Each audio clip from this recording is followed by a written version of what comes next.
அனைவருக்கும் மாலை வணக்கம். இன்றைய மைண்ட் யுவர் மைண்ட் நிகழ்ச்சிக்கு உங்களை வரவேற்பதில் மகிழ்ச்சி கொள்கிறேன். அனைவரையும் அன்புடன் வரவேற்கிறேன். இன்றைக்கு நம்முடைய நிகழ்ச்சி 649வது நிகழ்ச்சி. இன்னைக்கு நம்மிடையே இணைந்திருப்பவர் திரு சுபாஷ் சந்திரபோஸ் ஐயா அவர்கள். அவரை பற்றி சொல்லணும் அப்படின்னா, தொன்மை குறியீட்டு ஆய்வாளர். அதாவது தமிழோட குறியீடுகளை பற்றிய அந்த எழுத்துக்களை ஆய்வு பண்றாரு. அதுல ரொம்ப ஆர்வமா இருக்காரு. திருச்சியில பிறந்திருக்காங்க. இப்ப கோயம்புத்தூர்ல இருக்கிறாங்க, வசிக்கிறாங்க சாரு. தமிழ் ஆர்வலர். 14 நூல் எழுதியிருக்காரு கிட்டத்தட்ட. சிந்து சமவெளி நாகரிக முத்திரைகள் பத்தியும் எழுதியிருக்காரு. அதுதான் 15வது நூல். கிட்டத்தட்ட 76 வயது நிறைவு செய்திருக்காரு. அவர் தான் நம்ம இடையே இணைந்திருக்கிறாரு. ஐயா கிட்ட இருந்து நம்ம அந்த தமிழ் குறியீடுகள் பற்றி தெரிஞ்சுக்கலாம் அப்படின்றதுதான் இன்றைய இது. சிந்து சமவெளி நாகரிக முத்திரைகளில் செந்தமிழ் தொல்லிலக்கண இலக்கிய சுவடுகள். அழகான தலைப்பு கொடுத்திருக்காரு. இந்த தலைப்புல நாம பல செய்திகளை தெரிஞ்சுக்கணுன்றது ரொம்ப நாள் ஆர்வம். அதனால இன்னைக்கு அவரு இணைஞ்சதுல அவரோட தகவல்களை நாம தெரிஞ்சுக்கிறதுல ரொம்ப மகிழ்ச்சியா இருக்குது. அதுக்காக காத்து கொண்டு இருக்கிறோம். இந்த நேரம் திரு சுபாஷ் ஐயா அவர்களுக்காக. சார், நீங்க உங்கள் உரையை ஆரம்பிக்கலாம்.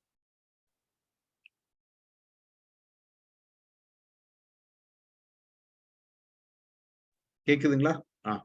கேக்குது.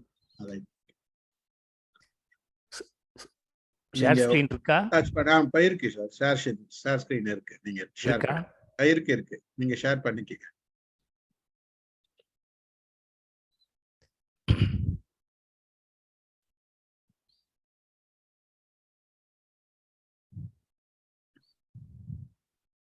நீங்க இது கூட ஸ்லைட் ஷோ கூட போட்டுக்கலாமே. ஸ்லைட் ஷோல தான் இருக்கேன். இல்லையே, இங்க வரல. F5 போடுங்க.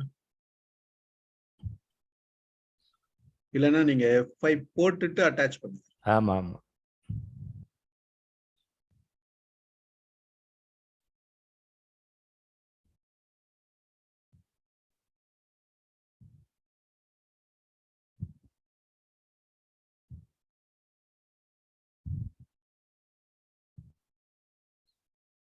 வந்துருச்சுங்களா? வரல. இதுவா தான் இருக்கு. ஆக்சுவலா ஸ்லைடா தான் தெரியுது. நார்மல் இதுதான் இருக்கு. ஸ்லைட் ஷோல வரல. மூவ் பண்ணி பாருங்க. அடுத்த ஸ்லைட் போங்க. இல்ல, இது ஓகே. இது நீங்க கிளிக் பண்ணா இது வருது. ரைட். F5 அழுத்தி பாருங்க. F5 அழுத்துங்க. F5 ஆமா, F5 அழுத்துங்க. ஓகே. இப்போ நீங்க ஸ்பேஸ் பார் தட்டினா அடுத்த ஸ்லைட் போயிட்டே இருக்கும்.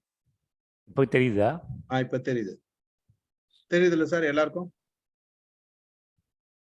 தெரியுது சார். சார் தெரியுது. சரிங்க. ஓகே. இந்த அமர்வுல கலந்து கொண்டிருக்கின்ற அனைத்து அறிஞர் பெருமக்களுக்கும் எனது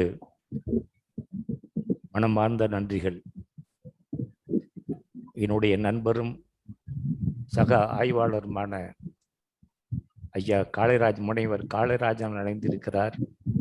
அவருக்கும் என்னுடன் அறிமுகமாகாத நண்பர்கள், இந்த மைண்ட் யுவர் மைண்ட் குழுவில் இருக்கக்கூடிய அனைவருக்கும் என்னுடைய சிறப்பு வணக்கங்கள்.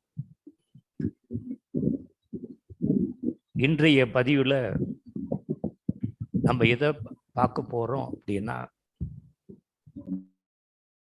சிந்து சமவெளி நாகரீக முத்திரையில் இருக்கக்கூடிய குறியீடுகள், எழுத்துக்களை பற்றி கடந்த ஒரு 100 ஆண்டுகளாக அறிஞர்கள் மேற்கொண்ட ஆய்வுல பல்வேறு கருத்துக்கள். ஒரு சில மேலநாட்டு அறிஞர்கள் அது வெறும் குறியீடு தான், எழுத்து இல்லை அப்படிங்க. ஒரு சில அறிஞர்கள்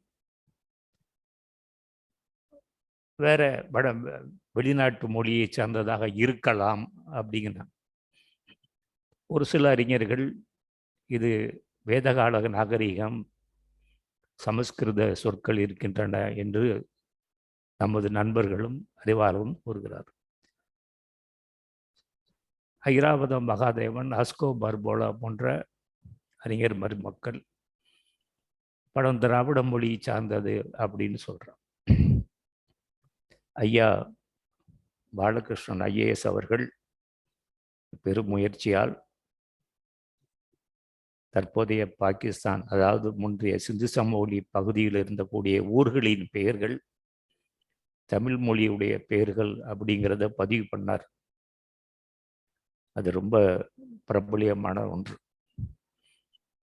6-7 வருஷத்துக்கு முன்னாடியே ancient Tamil the faculty of Harappan symbols and script அப்படிங்கிற ஒரு ஆங்கில நூலை பதிவு பண்ணேன். இந்த சிந்து சமவெளி முத்திரைகளை பற்றி தெரிஞ்சுக்கணும்னா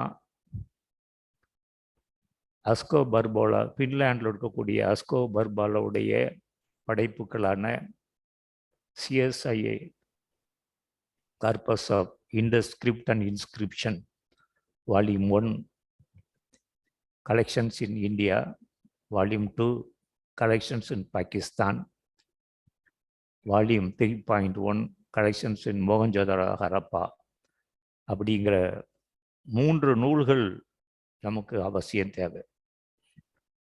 இந்த நூலுடைய விலை அதிகமாக இருந்தாலும் கூட, அதாவது 25,000 ரூபாய்க்கு மேற்கொண்டு இருந்தாலும் கூட, சிந்து சமவெளி முத்திரை ஆய்வுகளை செய்ய வேண்டுமானால் இந்த 3 நூல்கள் உங்களிடம் இருக்க வேண்டும். இந்த நூல்களில் கலெக்ஷன்ஸ் இந்தியா, கலெக்ஷன்ஸ் பாகிஸ்தான், அதாவது வால்யூம் 1, வால்யூம் 2 சென்னை தரமணியில் இருக்கக்கூடிய ரோசா முத்தையா லைப்ரரியில் இருக்கு. மற்ற இடங்களில் இருக்குதா அப்படிங்கிறது நான் தேடின வரைக்கும் தெரியல. அந்த 3 வால்யூமும் அடியனிடம் இருக்கிறது. அந்த நூல்களை வாங்கி கொடுத்தவர் எனது மகள் அனிதா குமார், அமெரிக்காவில் குடியுரிமை பெற்று வாழ்ந்து வருகிறார். இப்போ ஏற்கனவே சொன்ன சிந்து சமவெளி முத்திரைகளை இதுவரைக்கும் யாரும் படிக்கல. எவ்வளவோ ஆர்டிக்கலை நீங்கள் பார்த்தாலும் கூட கன்க்ளூஷன் சாப்டரில் இது படிக்க முடியல, it's yet to be read, இன்னும் படிக்கணும் அப்படின்னு தான் முடிவுரை எழுதுவாங்களே ஒழிய, இந்த எழுத்து எல்லாம் சொல்லிக்கிட்டே வருவாங்க. முடிவில் என்ன சொல்லுவாங்கன்னா, it's yet to be read, it still is a mystery. அப்படின்னா என்ன, இந்தியாவில் இருக்கக்கூடிய ஒரு முத்திரையில் இருக்கக்கூடிய எழுத்துக்களையும் குறியீடுகளையும் நான் படிக்கலைன்னா அப்போ வேற நாட்டுக்காரன் படித்தாதான் நம்ம ஏற்றுக்க முடியுமா? அது ஒரு மனப்பான்மை இருக்குது. வெளிநாட்டவர் படித்து சொன்னாங்கன்னா ஏற்றுக்கிறது, நம்ம நாட்டு சொன்னவங்கன்னா ஏற்றுக்கிறது இல்லை. இந்த மனப்பான்மையை முதல்ல அறிஞர்கள் போக்கணும். அது ஒரு முக்கியமான செய்தி. இன்றைய தலைப்பில் சும்மா இது உங்களுக்கு ஒரு நேரம், 1 மணி நேரத்துக்கு எவ்வளவு சொல்ல முடியுமோ அந்த அளவுக்கு விளக்கமாகவும் விரிவாகவும் சொல்லிவிடும் முயற்சி செய்கிறேன். இன்றைய அமர்வுடைய பொருளடக்கம், சிந்து சமவெளினா என்ன, சிந்து சமவெளி நாகரிகம்னா என்ன, சிந்து சமவெளி நாகரிக முத்திரைகளும் பானை ஓடுகளும் குறியீடுகளும் எழுத்துக்களும் சமஸ்கிருதமா செந்தமிழா, செந்தமிழ் மொழியின் உயிர்மெய் எழுத்துக்கள், அதாவது சிந்து சமவெளியில் இருக்கக்கூடிய உயிர்மெய் எழுத்துக்கள், குறியீடுகளை எழுத்துக்களின் மூலம், சிந்து சமவெளி நாகரிக முத்திரைகளும் கொழுத்துக்களும் சொற்களும், சிந்து சமவெளி நாகரிக எழுதுமுறை, சிந்து சமவெளி முத்திரை எழுத்துக்கள் பற்றிய தமிழக தொல்லியல் சுவடுகள், ஆதார சுவடுகள், சிந்து சமவெளி முத்திரை இருக்கக்கூடிய எழுத்துக்களும் குறியீடுகளும் தமிழகத்தில் எங்கெங்க கிடைச்சிருக்கு அப்படின்னு பார்த்து முடிவுடைய நம்ம முடிக்கிறோம். இந்த ஒரு 11 தலைப்புகளில் நம்ம இந்த அமர்வை தொடங்குறோம். முதலாவது சிந்து சமவெளியை பற்றி நம்ம சுருக்கமாக தான் சொல்கிறேன். சிந்து சமவெளிங்கிறது 7500 ஆண்டுகளுக்கு முன் பண்டைய இந்திய திருநாட்டின் வடமேற்கு எல்லையாகவும், தற்காலத்து பாகிஸ்தான் முழுவதும், இந்தியா, ஈரான், ஆப்கானிஸ்தான் ஆகிய நாடுகளின் எல்லை பகுதிகளும் உள்ளடங்கிய நிலப்பரப்பை சிந்து சமவெளி என்பர். இது ஜஸ்ட் இன்ட்ரோடக்ஷன் தான். சிந்து சமவெளி நாகரிகம்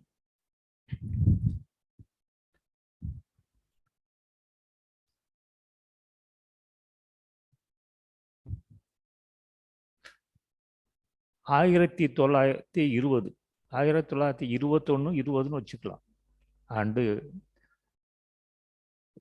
அந்நிலப்பகுதியில் மேற்கொள்ளப்பட்ட தொல்பொருள் அகழாய்வுகளின் போது சுட்ட செங்கற்களால் கட்டப்பட்ட அடுக்குமாடி கட்டடங்கள், தானிய சேமிப்பு கிடங்குகள், குளங்கள், பாதாள சாக்கடை குழாய்கள், சுடுமண் பொம்மைகள், தாய விளையாட்டு கட்டைகள், நிறுத்தல் அளவு எடைகள், நீட்டல் அளவுகோல்கள், பாசிமணிகள், குறியீடுகளும் எழுத்துக்களும் பொறிக்கப்பட்டுள்ள முத்திரைகள். இதுதான் முக்கியம். குறியீடுகளும் எழுத்துக்களும் பொறிக்கப்பட்ட முத்திரைகள், கருப்பு சிவப்பு நிற பானை ஓடுகள் போன்றவை அதன் நாகரிகத்திற்கான சான்றுகள் என்பர். இது அந்த நாகரிகத்திற்கான சான்றுகள் நிறைய இருக்கு. முக்கியமான மாத்திரம் நம்ம சொல்றோம்.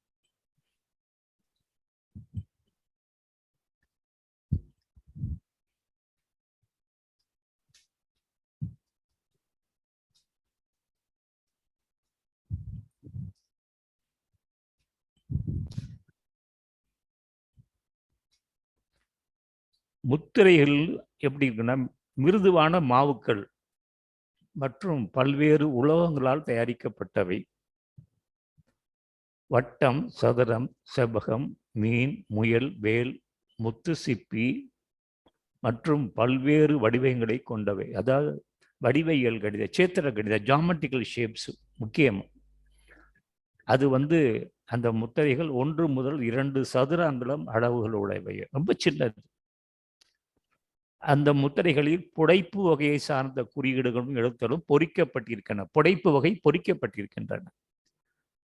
பானை ஓடுகளில் முதுமக்கட்டாளி, உடைந்த வீட்டு உபயோக பானை சட்டிகள் போன்றவற்றில் குறியீடுகளும் எழுத்துக்களும் கீறப்பட்டுள்ளன.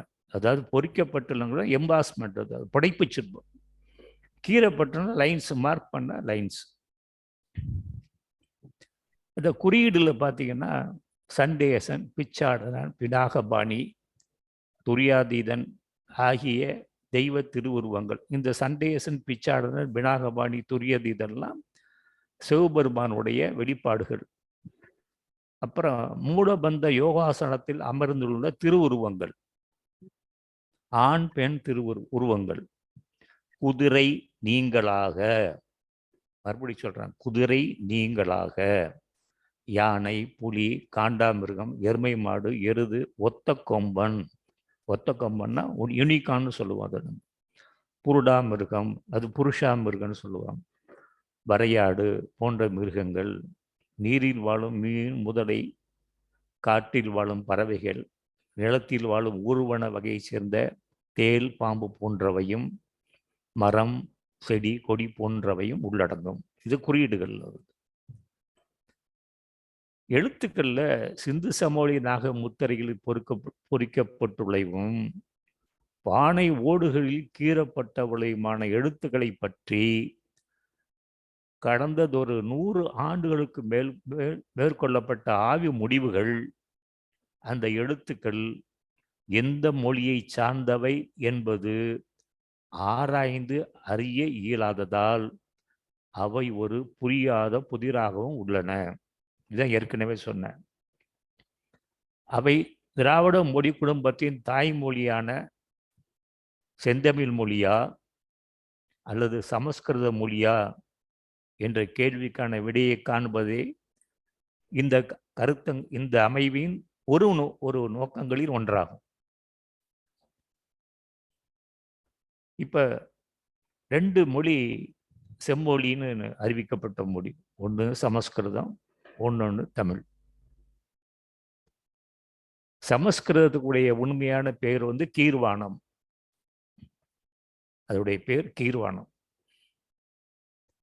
அதுக்கு எழுத்துக்கள் கிடையாது. பிற மொழியில் இருக்கக்கூடிய எழுத்துக்களை வாங்கி தான் அதை எழுதுனாங்க. அதனால எழுத்துக்கு இல்லாத ஒரு மொழி சிந்து சமொழி எழுத்து இருக்கிறது வாய்ப்பு இல்லை. 2வது, சமஸ்கிருத மொழியுடைய காலம் 1500 தான் சொல்றாங்க.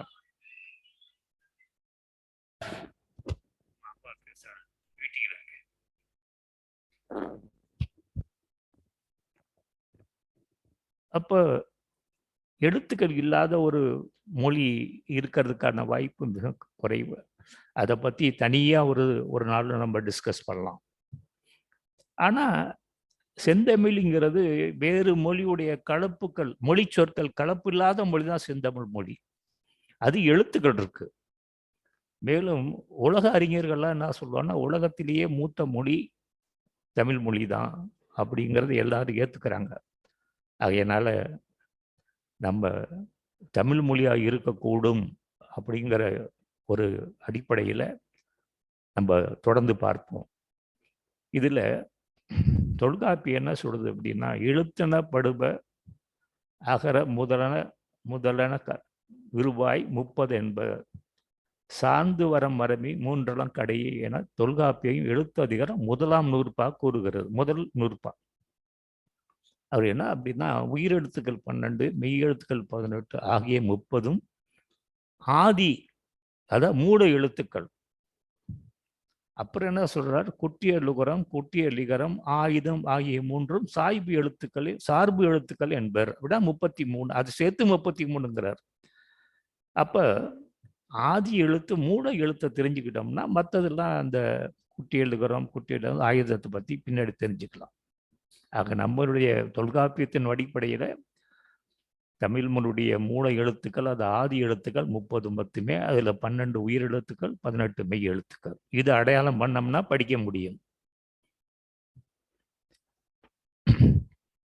தொல்காப்பியர் உயிர் மெய் எழுத்துக்கள் வடிவங்கள் பற்றி கூறவில்லை என்றாலும் அவரு சொல்லலை.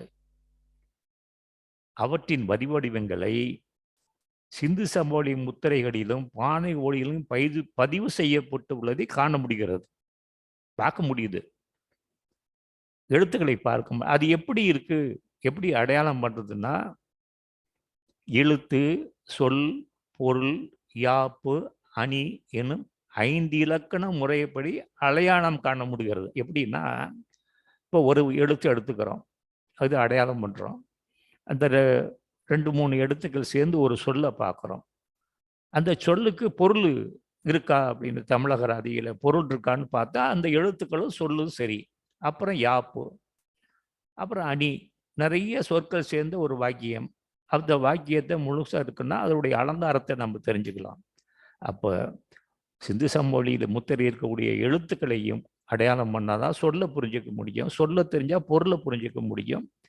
மற்ற நிறைய எழுத்துக்கள் சேர்ந்த வாக்கியத்துடைய பொருள் புரிஞ்சிக்க முடியும். அப்போ சிந்து சமவெளி எழுத்துக்களை நான் அடையாளம் கண்ட முறை எழுத்து, சொல், பொருள், யாப்பு, அணி என 5 இலக்கண முறைப்படி நான் அடையாளம் கண்டிருக்கிறேன் என்பதை நான் இங்கு பதிவு செய்கிறேன். இப்போ மறைக்குதா? உட்பெரும் புள்ளி உருவாகுமே. தொல்காப்பியம் எழுத்ததிகாரம் 114. உட்பெரும் புள்ளி உருவாகுமே அப்படின்னு 2 எழுத்துக்களுக்கு அடையாளம் சொல்றாரு. அதுல குறிப்பா மகரத்துக்கு சொல்றாரு, அடையாளம் சொல்றாரு. அதுக்கு என்ன உட்பெரும் புள்ளி உருவாகுமே அப்படின்னா என்ன அர்த்தம்னா, பகர உயிர்மெய்யின் நடுவே புள்ளி வைத்தால் அது மகர மெய்யாகும் அப்படிங்கிறார். அப்படின்னு பொருள். இப்போ இது சிந்து சமவெளி இருக்கக்கூடிய பாங்கிற எழுத்துரு. ஒரு எழுத்து சொன்னோம்னா எழுத்துருன்னு சொல்லணும். எழுத்துக்கள் வந்துடுச்சுன்னா அப்படி எழுத்துரு பயன்படுத்தக்கூடாது, அது தவறு. பாங்கிற எழுத்துரு. இதுல நடுவுல புள்ளி வச்சதுன்னா இம்முங்கிற மகர மெய்யா வருது. இது சிந்து சமவெளி எழுத்து. இதே சமஸ்கிருத எழுத்து பார்த்தா தொங்கு எழுத்து, பாங்கிற எழுத்து. இது சமஸ்கிருதத்துல மாங்கிற எழுத்து. இது இப்போ இந்த சிந்து சமவெளி எழுத்துக்களுக்கும் சமஸ்கிருத எழுத்துக்குள்ள வேறுபாட்டை நீங்க பார்த்துக்கலாம். அப்ப சிந்து சமவெளி எழுத்துக்கும் சமஸ்கிருத எழுத்துக்களும் வேறுபாடு இருக்கின்றன. அடுத்தாப்புல தமிழ் பிராமியனு தமிழ் எழுத்துக்கள், அதாவது பொது ஆண்டுக்கு முன் 300லேருந்து பொது ஆண்டுக்கு பின் 300 வரையிலான எழுத்துக்கள்ல இந்த பாங்கிற எழுத்து எப்படி இருக்கு, இம்மு அப்படிங்கிற மாங்கிற எப்படி எழுத்துக்க, இந்த ரெண்டுமே சிந்து சமொழி எழுத்துக்களோட ஒத்து வரல. இது வேறுபட்டு நிற்கிறது. ஆனால் தொல்காப்பியர் சொல்ற மாதிரி எழுத்துக்கள் இருக்கின்றன. இது தற்காலத்துடைய பா இம் புள்ளி எழுத்துக்கள். இந்த இந்த பா இம் எழுத்து உள்ள ஒரு பானையில பா, இது பா, இது பாருங்க, இது இடமிருந்து வளர்த்தான், இடமிருந்து வளம். இது இம்மு போறதுக்குள்ளாரையே ராவை உள்ள போட்டான். இது ராங்கிற எழுத்து.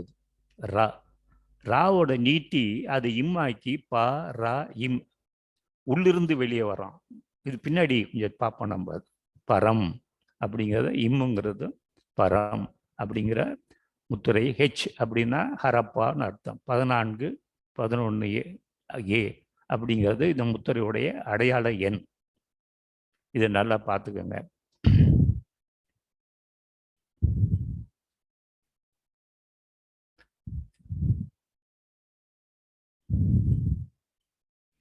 இதுல குறியீடே வரைவனமாகி அறிநிலை எழுதலின் எழுத்தெனப்படுமே அப்படின்னு ஐந்திரம் 7வது பாடல் கூறுகிறது. அப்படின்னா என்ன அர்த்தம்னா, ஒன்றை குறித்து எழுதுதல், அடையாளமாக எழுதுதல், வரைப்படும் நிலையில் உருப்பெறுதல் என 3 நிலைகளில்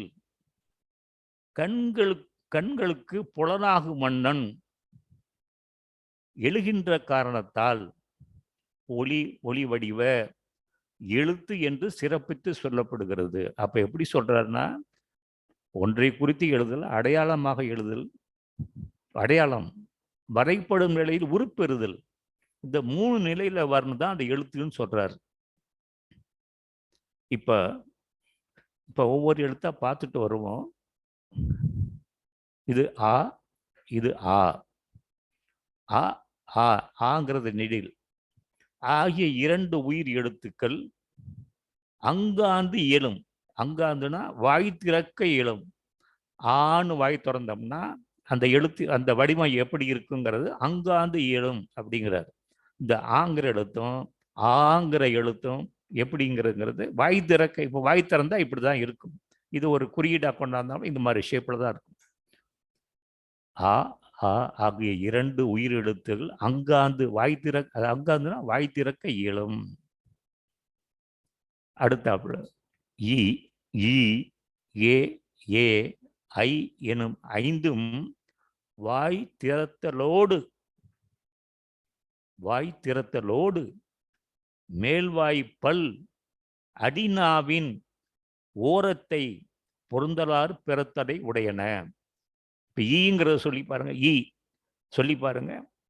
வாய் திறந்தபோது மேல்வாய் பல்லு தொடர் ஈ ஈ ஏ ஏ, அந்த வாயோட வாய் நாக்கு அமைப்புல இருந்து அந்த எழுத்துக்கள் உருவாகுதுங்கிறது தெரியுது.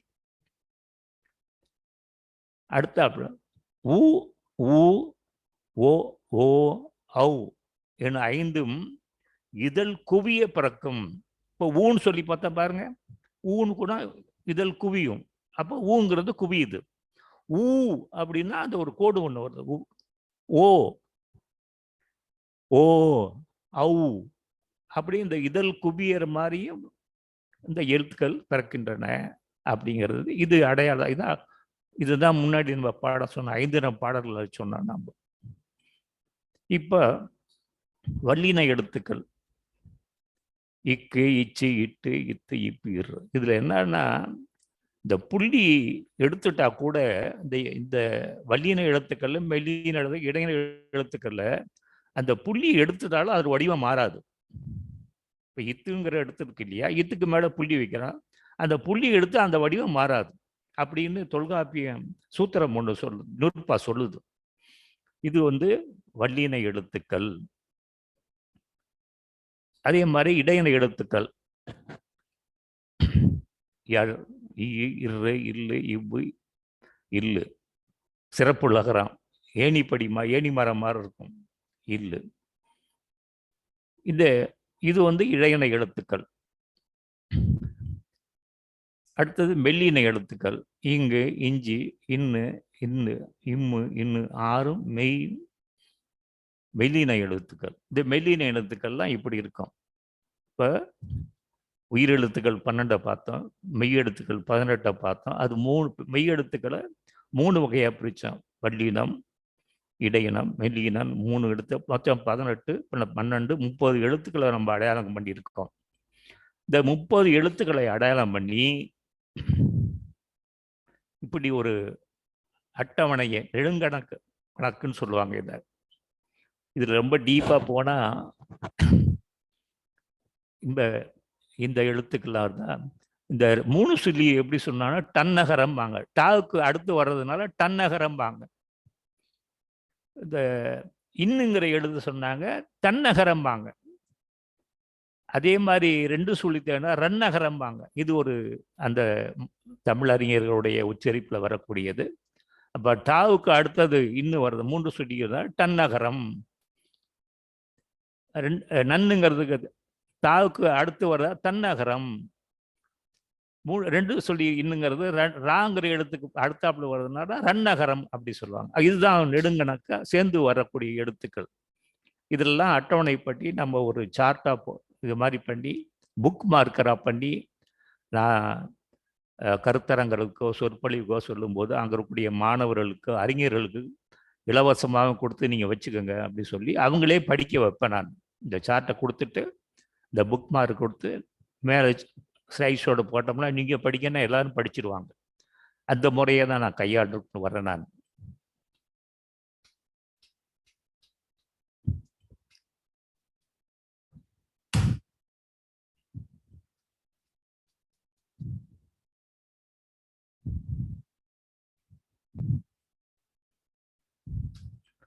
இப்போ இந்த 30 எழுத்துக்களையும் அந்த சிந்து சமவெளி முத்திரையில் இருக்கக்கூடிய குறியீடையும் ஐயா இறந்த ஐராவதம் மகாதேவன் அவர்கள் 420 410ன்னு கொடுத்தாங்க. அஸ்கோ பர்போலா அவர்கள் 1300க்கு மேலன்னு கொடுத்தாரு. அதையெல்லாம் சுருக்கி விடுபட்ட குறியீடையும் சேர்த்து நான் இது மாதிரி ஒரு அட்டவணைப்படுத்தி இதை வச்சு எல்லாத்துக்கும் நான் கொடுப்பேன். நான் புக்கில் போடுவேன். நான் மொத்தம் என்னுடையது 400ன்னு கணக்கு பண்ணி அதுக்குள்ள அடையாளப்படுத்தி வச்சிருக்கிறேன். நான் இது எண்கள் 1 2 3 4 5 6 7 8 செங்குத்து கோடுகளாக நடுத்தர வகையான செங்குத்து கோடுகளாக இருக்கும். இங்கே சிந்து சமவெளி முத்திரை இருக்கக்கூடிய எண்களும் இப்படி தான் இருக்குது. முத்திரைகள்லாம் இருக்கு பாருங்க. அதோடைய எண்ணையும் கீழே போடுங்க. M2047A H 25 2582A அப்படிங்கிற அங்கே வரக்கூடிய பானை ஓடுகள்லையும் முத்திரைகளையும் இது மாதிரி எண்கள் பதிவு பண்ணியிருக்கிறதுனால எண்களுடைய வடிவங்கள் செங்குத்து கோடு, நடுத்தரமான செங்குத்து கோடுகள். நம்ம காலத்தில் ஐயா ஸ்டீஃபன் சாருக்கு தெரியும்னு நினைக்கிறேன். கிராமங்களில் அந்த காலத்தில் பால் கணக்கு போடுவாங்க, சாணியில் ஒரு செங்குத்து கோடு போடுவாங்க. அது ஞாபகம் இருக்குன்னு நினைக்கிறேன். கொஞ்சம் வயது மூர்ந்தவர்களுக்கு அது தெரியும். இந்த மாதிரி செங்குத்து போட்ட கோடுகள் போட்ட எண்ணிக்கையில் சிவகங்கை மாவட்டம் திருமலை அப்படிங்கிற பாறையில் எண்கள் இருக்கின்றன அப்படிங்கிறத பதிவு பண்ணுறோம். இப்போ இந்த எண்களுக்கும் சில எழுத்துக்கள் உள்ள வேறுபாடை புரிஞ்சுக்கணும் நம்ம. அப்படி என்ன பார்த்தீங்கன்னா, இது பாருங்க, 1லேருந்து 10 நம்பர். இது நடுத்தர உயரம். இப்போ இந்த டாங்கிற உயரம் கம்மியான உயரம், குறைந்த உயரம். ஊ ஒரு கோடு போட்டால் நூ, நீட்ட பெரிய கோடு போட்டால் ஊ, 2 சுழி போட்டால் 2 கோடு போட்டான்னா, 3 கோடு போட்டால் 2 சுழினா, 4 கோடு போட்டால் 3 சுழினா. இதை வச்சு தான் நம்ம அடையாளம் பண்ணணும். அந்த எழுத்துக்களை பார்க்கும் பொழுது இதெல்லாம் தெரிஞ்சுக்கிட்டா தான் எழுத்துக்களை படிக்க முடியும். சிந்து சமவெளி நாகரிக முத்திரைகள் குறியீடும் எழுத்துக்களும் சொற்களும். இப்போ எழுத்துக்களை பார்த்தோம், எண்களை பற்றி பார்த்தோம். இப்போ அது எப்படி படிக்கிறது, எழுத்துக்களும் சொற்களையும் நம்ம பார்ப்போம். இப்போ அந்த முத்திரை எப்படி இருக்கும்? இது இப்படிதான் இருக்கும். அந்த முத்திரையை H capital M 1 capital A போட்டோம்னா அது உண்மையான வடிவம். M1A அப்படின்னா அதை திருப்புறது, மிரர் இமேஜாக திருப்புறது. 1A மேலே போட்டிருக்கோம் பாருங்க, 1 திருப்பிறது. ஆனால் முத்திரையெல்லாம் எப்படி இருக்கும் அப்படின்னா M1A அது மாதிரி தான், நடுவில் இருக்கிறது மாதிரி தான் இருக்கும். இதை எப்படி படிக்கும் அப்படின்னா வலமிருந்து இடம் அப்படி தான் எழுதியிருக்கும். ஏன் எழுதியிருக்குங்கிறத பின்னாடி பார்க்க போகிறோம். முத்திரைன்னா அச்சு தான், முத்திரைன்னா அச்சிட்டு படிக்கிறது தான் முத்திரை. அப்போ வலமிருந்து இது இடமா இருக்கும். நம்ம திருப்பி அச்சிட்டோம்னா இடமிருந்து வளமாக மாறும். இப்போ அதுக்கு பக்கத்தில் கும்முள் மாதிரி இருக்கும், கையில் பிடிச்சிக்கிற மாதிரி கும்முள் இருக்கும். அந்த கும்முளில் ஒரு ஓட்டை இருக்கும், ஒரு துவாரம் இருக்கும் கோத்து கட்டுறதுக்காக. இதுதான் அந்த முத்திரையுடைய வடிவங்கள். இப்போ முதல்ல ஒரு மங்களகரமான ஒரு சொற்களை படிப்போம். மங்களகரமான சொற்கள். இதை மங்களகரமாகவே ஆரம்பிச்சிருக்கோம் நம்ம மைண்டில். ஸ்டீமன் சாருக்கு நான் நன்றி சொல்ல கடமைப்பட்டிருக்கின்றேன். இது கல்வெட்டு அறிஞர்களுக்கு தெரியும். 6ஆம் நூற்றாண்டுக்கு அப்புறம் இருக்கக்கூடிய கல்வெட்டுகளில் ஸ்ரீ அப்படின்னு ஆரம்பிக்கும், இல்லைன்னா ஸ்வஸ்தி ஸ்ரீ அப்படின்னு ஆரம்பிக்கும். கல்வெட்டுகளை இந்த மங்களகரமான சொற்களை ஆரம்பிக்கிறது உண்டு. இப்போ 6ஆம் நூற்றில் தான் அந்த ஸ்வஸ்தி ஸ்ரீங்கிற எழுத்து வந்துச்சுன்னா இல்லை, 7500 ஆண்டுகளுக்கு முன்னாடி, அதாவது பொருவாண்டுக்கு முன் 5500 ஆண்டுக்கு முன்னாடியே அந்த ஸ்வஸ்தி ஸ்ரீ அப்படிங்கிற எழுத்து இருந்திருக்கு அப்படிங்கிறது சிந்து சமவெளியில் பதிவாகுது.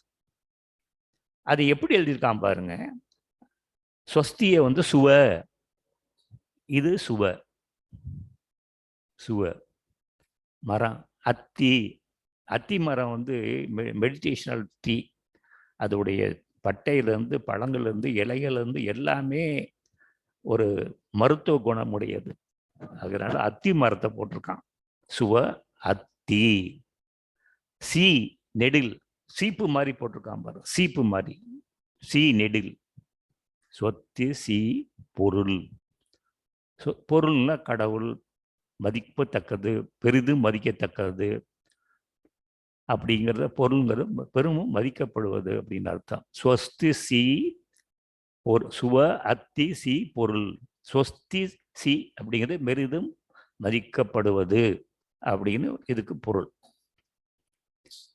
இப்போ சிந்து சமவெளியில் எழுத்துக்கள்லாம் எப்படி இருக்கு, குறியீடுகளும் எழுத்துக்களும் சேர்ந்து வருது அப்படிங்கிறது தெரிஞ்சுக்கிறோம் இல்லையா. அடுத்தாப்புல எனக்கு ரொம்ப பிடிச்சமான சொல்லுது. இது ஒரு மனுஷருவம் போட்டால் அது அண்ணுன்னு போட்டால் அவன் அப்படின்னு அர்த்தம். ஆ அன் பு இல் ல அன்புள்ள, பா ச ந ரு இல் அன்புள்ள பாசனருள். அன்புள்ள பாசனர், இது தமிழ் சொல் தானே, இதுல எந்த மாற்றம் இல்லையே. என்னங்க ஸ்டீஃபன் சார், தேங்க்யூ. இப்போ இதுல இலக்கணம் இருக்கான்னு பார்க்கணும் இல்லையா. இதுல என்ன பண்ணியிருக்கான், அன்புள்ள பாசன் அருள்னு போடாம அன்புள்ள பாசன் அருள்னு கொடுக்குறான். அப்போ என்னன்னா, இன்னும் ஆனாவும் சேர்ந்ததுன்னா, அகரம் சேர்ந்துச்சுன்னா நகரம் ஆகும். அன்புள்ள பாச நகர், இன்னோட ஆ சேரும்போது நான் ஆகும். அப்ப இந்த இலக்கணம் வந்துடுச்சு இல்லைங்க, அன்புள்ள பாசன் அருள். அப்ப இலக்கண முறைப்படி எழுதியிருக்குங்கிறதுக்கு இது ஒரு சான்று. இது ஒண்ணு. இந்த யானை மேல அம்பாரி கூட்டி, யானை மேல அம்பாரி வச்சு கூட்டிட்டு போறதுங்க சிறப்புக்காக வைக்கக்கூடியது இல்லையா. யானை மேல கூட்டிட்டு போறது, அந்த அம்பாரி வச்சு கூட்டிட்டு போறது ஒரு சிறப்பு செய்கிறது. அந்த இது மாதிரி முத்திரையில ஒரு மனுஷன் நிற்கிறான். அவன் இடுபற்கடல ஒரு சீங்கிற எழுத்து இருக்கு, ஒரு பாங்கிற வடிவத்துக்குள்ள இருக்கான். அடுத்த ஆளு 3 கோடு போட்டிருக்கு. இப்ப எப்படி படிக்கிறோம்னா, உள்ளிருந்து வெளியே சி அன் ப இன்.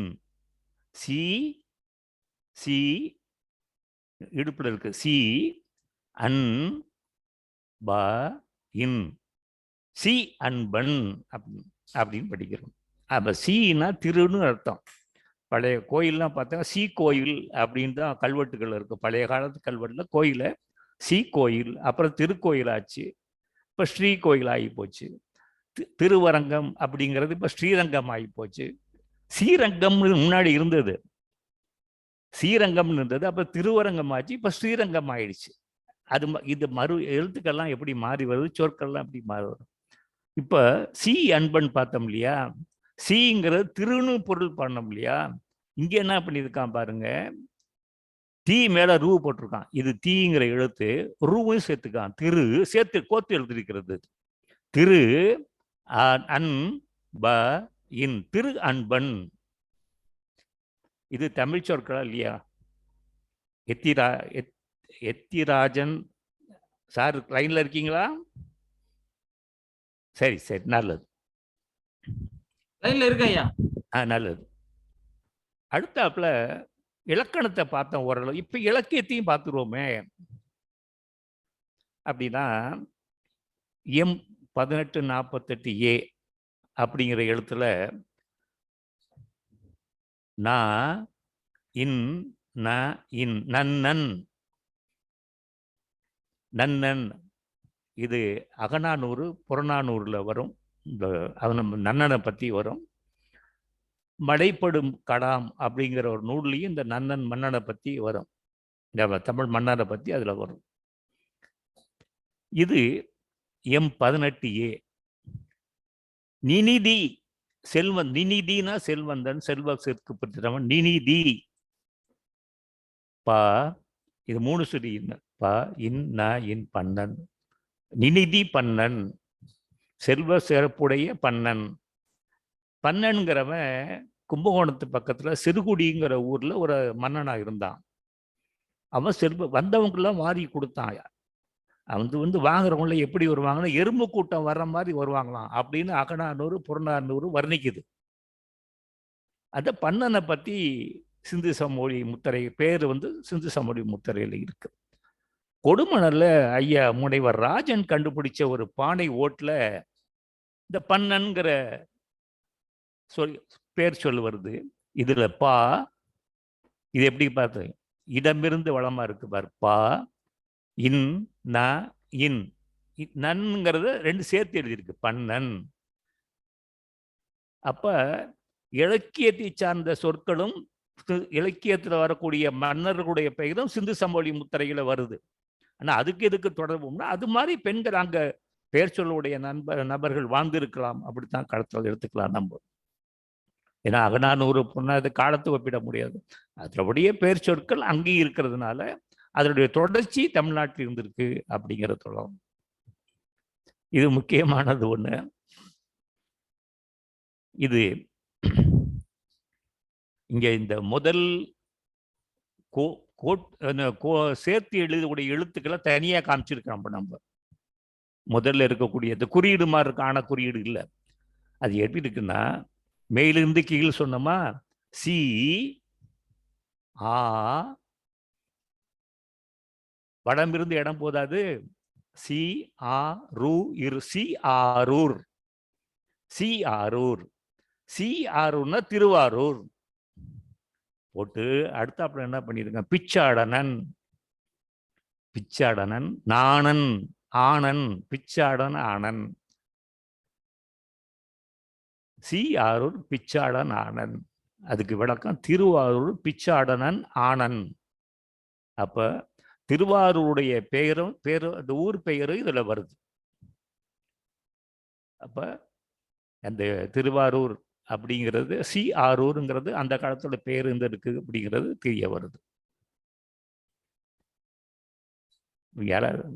இது M134A. இதுல இந்த நாங்கிற எழுத்து உள்ள இருக்க, போசையா நீங்க உள்ள இருந்து வெளியே படிக்க சொன்னீங்களே அப்படின்னு கேட்ப. அதுக்கு என்ன பண்ணிருக்கான், நான் அதோட ஆவோட சேர்த்துட்டான், கோத்துட்டான். அதுல அது இப்ப எப்படி படிக்கணும்னா, ஆனந்தி, ஆ ந இந்தி, ஆனந்தி. ஆனந்தினா உமையம்மையுடைய பேர் ஆனந்தி, ஆனந்தி. அடுத்தாப்புல இது சின்ன முத்திரை, அது 2 பக்கம் எழுதியிருக்கான். இது வா, வா நெடில், வா ந தி, வானதி. வானதி இது கங்கைக்குடைய பெயர் சொல் வானதி. தாமிரபரணிக்கும் அந்த வானதி, மன்னிக்கணும், வானதி கங்கையுடைய பெயருக்கு வானதியின் ஒரு பெயர் உண்டு. வான் நதி, வானதி, வானத்திலிருந்து வந்த நதி வானதி. அது ஒரு என்னுடைய நண்பர் காளிராஜன் இந்த கங்கை நதி எப்படி பூமிக்கு இறங்குச்சுங்கிற பற்றி பெரிய கட்டுரையை எழுதியிருக்கார் ஐயா அவர்கள். இதுல சி வ சி ரு இல், சீவ சீருள் ப இன் பண். சீவ சீருள், இந்த ரூவும் இல்லு சேர்த்துட்டக்கான் பாருங்க. ருள் மேலிருந்து கீழே. சீவ சீருள், நீடு வாழ்க அப்படின்னு அதை சீவ செல்வ செழிப்புடன் நீடு வாழ்க அப்படின்னு அர்த்தம். சீவசூருள் பந்தம், பந்தம்னா சொந்தம் எல்லாம் வரும். சீவசூருள் பந்தம், இதுவும் தமிழ் மொழி சொல்லு தான். ஐயா ஏத்துக்குவார்னு நினைக்கிறேன் ஸ்டீவன் சார். இப்போ இது வரைக்கும் வளம் இருந்து இடமா தான் படிச்சுக்கிட்டு இருந்தோம் இல்லையா? இப்போ உண்மையான எழுத்து முறை எப்படிதான்ப்பா இருந்தது? வளம் இருந்து இடமா, இடம் இருந்து வளமா? இந்த ஒரு குழப்பம் அறிஞர்கள்ட்ட இருக்கு. அந்த குழப்பத்தை நீக்கினோம்னா நம்ம எடுத்துக்கொண்டிருக்கிற முறை, நம்ம படிக்கும் முறையும் சரியா இருக்கும். அப்போ அதற்கான சான்றுகள் சொன்னாதான் இடமிருந்து வளமா, வடமிருந்து வளமான்னு ஒரு ஒளிவுக்கு வர முடியும் இல்லைங்களா? அப்போ அதை பார்ப்போம். எனக்கு கிடைச்சி 2 சான்றுகள் கிடைச்சு, அதை நான் உங்கள்கிட்ட காமிக்கிறேன். இந்த H 212 AB, இதுல இந்த சிங்கிற எழுத்து குறியீடு இருக்கு, பிச்சாடன் இருக்கு, அன் இருக்கு, பிச்சாடன் ஆளி இருக்கு. அந்த ஒரு வட்டம் போட்டு 6 ஆரங்கள் போட்டோம்னா அது ஆலின்னு படிக்கணும். ஆலி, அன் ஆலி பண். சி பிச்சாடனன் ஆலி, அன் ஆலி பண்ணுன்னு இந்த முத்திரையில் எழுதியிருக்கு. இந்த முத்திரையில் இருக்கக்கூடிய குறியீடுகள் ஒரு பானை ஓட்டில் இருக்கு. அந்த பானை ஓட்டில் எப்படி இருக்குன்னா, பிச்சாடனன், அங்க சி இல்லை, பிச்சாடனன் ஆலி, அன் ஆலி, அதை பண்ணுங்கிறதும் இல்லை. இப்போ இந்த சிங்கிற எழுத்து, பிச்சாடனருடைய எழுத்து குறியீடு, அன் குறியீடு, ஆலி குறியீடுகள், இதை ஒப்பிட்டு பார்க்கும் பொழுது இது பிச்சாடனன் ஆலி, அன் ஆலி, இடமிருந்து வளமா கீறப்பட்டு உள்ளது, முத்திரைகளில் பொறிக்கப்பட்டுள்ளன. ஐயா விளங்குதுங்களா? அதுக்கு அப்பால ஒண்ணு பார்ப்போம்.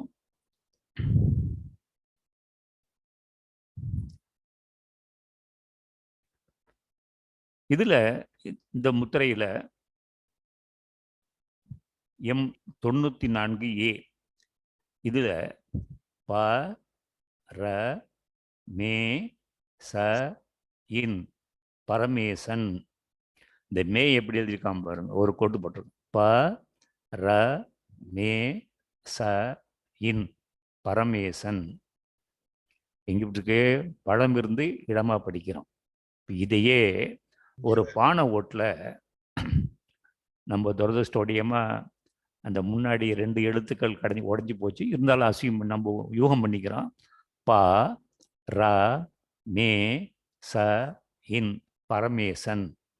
இது இடமிருந்து வளமா கீறப்பட்டுள்ளது அப்படிங்கிறது ஊர்ஜிதமாகுது. அப்ப இந்த முத்திரைகள்லாம் ஒரு தோல், மரப்பட்டை, இது மாதிரி. அப்ப காகிதம் கிடையாது இல்லையா? அது மாதிரி மிருதுவான பொருள் மேல அச்சிட்டு படிக்கிற மாதிரி இருந்திருக்கு. அப்ப ஸ்டாம்பிங் சிஸ்டம் இருந்திருக்கு. இதை வச்சுக்கிட்டு தான் எல்லாம் விட்டாங்க எல்லாருமே முத்திரைகள் அப்படின்னு சொல்லிட்டு அவங்க ஒரு முடிவுக்கு வந்தாங்க. அப்ப இந்த 2 சான்றுகள் அடிப்படையில சிந்து சமவெளி நாகரிக எழுதும் முறை இடமிருந்து வளம் தெளிவு. Steven sir, this is declared. அந்த copyright code mind your mind.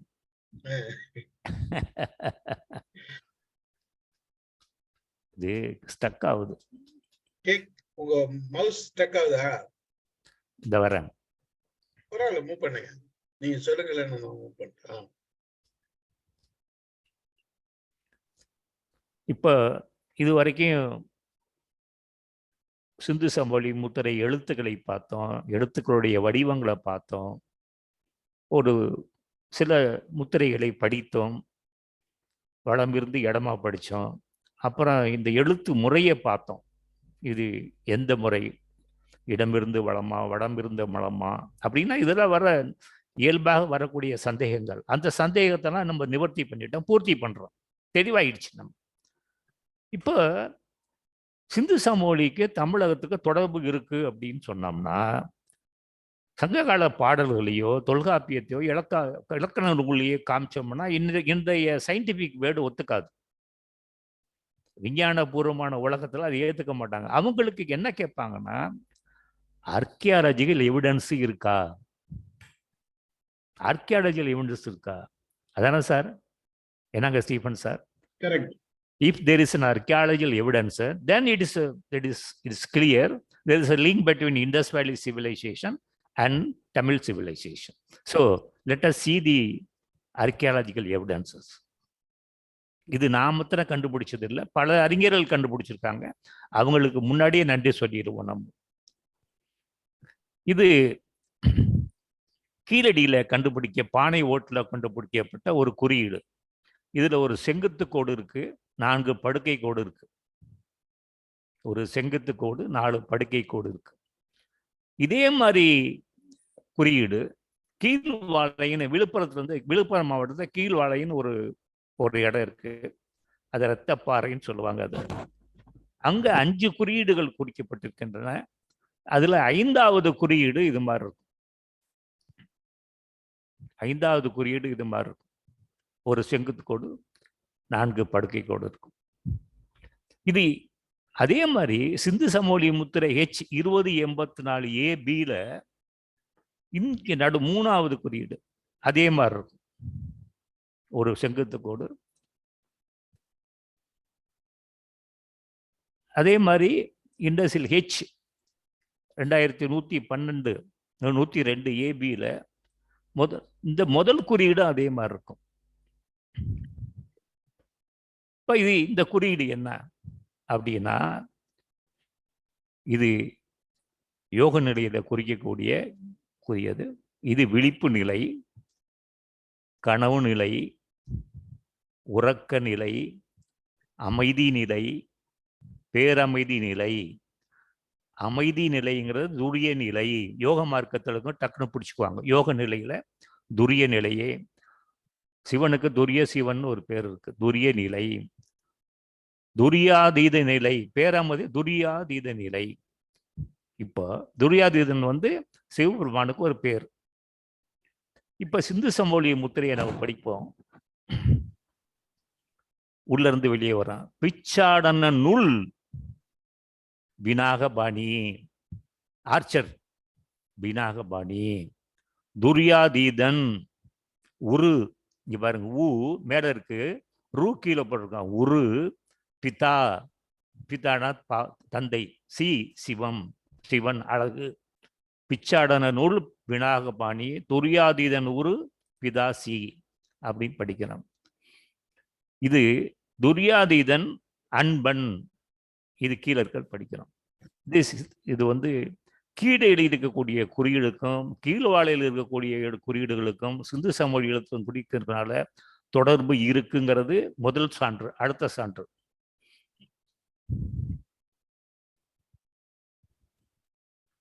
அடுத்த சான்று, சானூருங்கிற ஒரு ஊர்ல தொல்பொருள் கண்டுபிடிக்க ஒரு பானை ஓட்டுல பரம் அப்படிங்கிற 3 எழுத்துக்கள் பொறிக்கப்பட்டு இருக்கின்றன. அதுல இம்மு பார்த்தீங்கன்னா, இந்த இம்மு புள்ளி பெரிய புள்ளியா போட்டிருப்போம். அதுல இப்ப நம்ம பார்க்கிறோம், பா ரா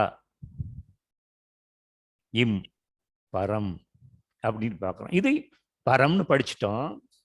இது இலக்கண முறைப்படி எழுதியிருக்கான்னு பார்க்கணும் இல்லையா? அப்படிங்கிற போது பா வல்லினம் மொழியின் முதலில் வரும். பாங்கிற வல்லினை எடுத்து மொழியின் முதலில் வரும். ராங்கிற இடையனை எடுத்து மொழியின் இடையில் வரும். மா அப்படிங்கிற மெல்லினம் மொழியின் முடியில் வரும். அப்ப இது இலக்கண முறைப்படி வருது. இந்த பரமேசன் உங்களுக்கு முன்னாடி பார்த்தோம் இல்லையா? அதெல்லாம் ஒரு உதாரணமா எடுத்துக்கலாம். இது பொருந்தலுங்கிற ஊர்ல முனைவர் ராஜன் கண்டுபிடிக்கப்பட்ட பானையில் இருக்கக்கூடிய சிந்து சமவெளி எழுத்துக்கள். இது ஆ, இது நா, 2 சுழி நா, துணை எழுத்து. இந்த துணை எழுத்து கொடுமடல் கண்டுபிடிச்சிருக்காங்க. சிந்து சமவெளி துணை எழுத்து. இம், இது பரம்ங்கிறதுல பார்த்தோம். இது எப்படி படிச்சா அனாம் அப்படி படிக்கிறோம். அனாம்ங்கிற நேரடியா சொல்லுக்கு பொருள் நம்மகிட்ட கிடைக்கல. ஆனா அனாமத்து அப்படிங்கிற சொல்லுக்கு பொருள் யாருக்கும் சொந்தம் இல்லாதது அப்படிங்கிற பொருள் இருக்கு. அப்போ ஆங்கிற ஆங்கிற உயிர் மொழியின் முதலில் வரும். உயிர் நாங்கிற உயிர்மெய் மொழியின் இடையில் வரும். இம் மெல்லினம் மொழியின் முடிவில் வரும். இப்போ உங்களுக்கு அந்த பக்கத்திலேயே அந்த அட்டவணையை போட்டு காமிச்சிடுறேன், நீங்க வெரிஃபை பண்ணிக்கிறதுக்காக. இந்த 2 பானையோடு ராமநாதபுரத்துல அபிஷேக்னு ஒரு கல்லூரி மாணவன், ஒரு ஆராய்ச்சியாளர் இல்லை, 2ஆம் ஆண்டு படிக்கக்கூடிய ஒரு கல்லூரி, இப்போ படிச்சு முடிச்சிட்டாரு.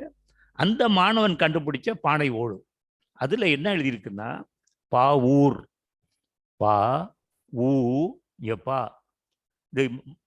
இது கொஞ்சம் பரிணாம வளர்ச்சி பெற்ற காலம். பா ஊ ஊ இர் பாவூர். இந்த பாவூர் சத்திரம்ங்கிற ஒரு ஊர் இருக்கு. பாவூர் சத்திரம்னு ஊர் இருக்கு. அடுத்தாப்புல திறன், தி ர இன் திறன். இது ராசசிங்கமங்கலத்துல திறன்கிறது, பாவூருங்கிறது அரசனக்குடியில கண்டுபிடிச்சிருக்கோம்.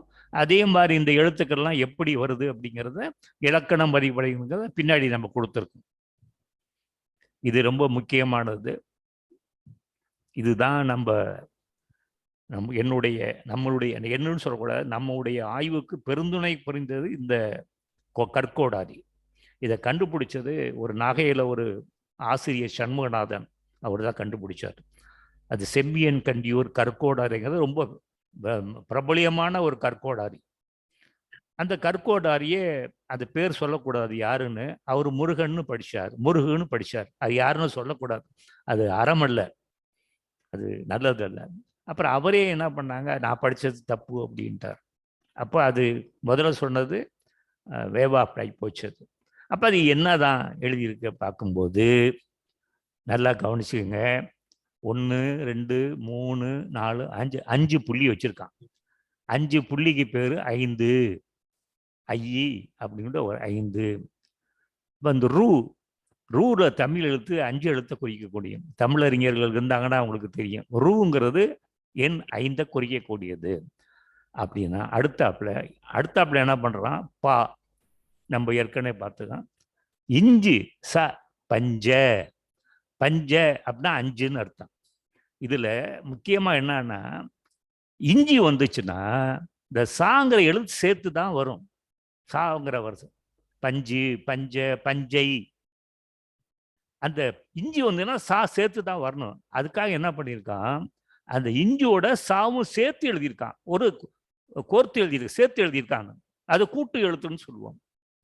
அதே மாதிரி முத்திரையில பாருங்க, பா இஞ்ச ச பஞ்ச.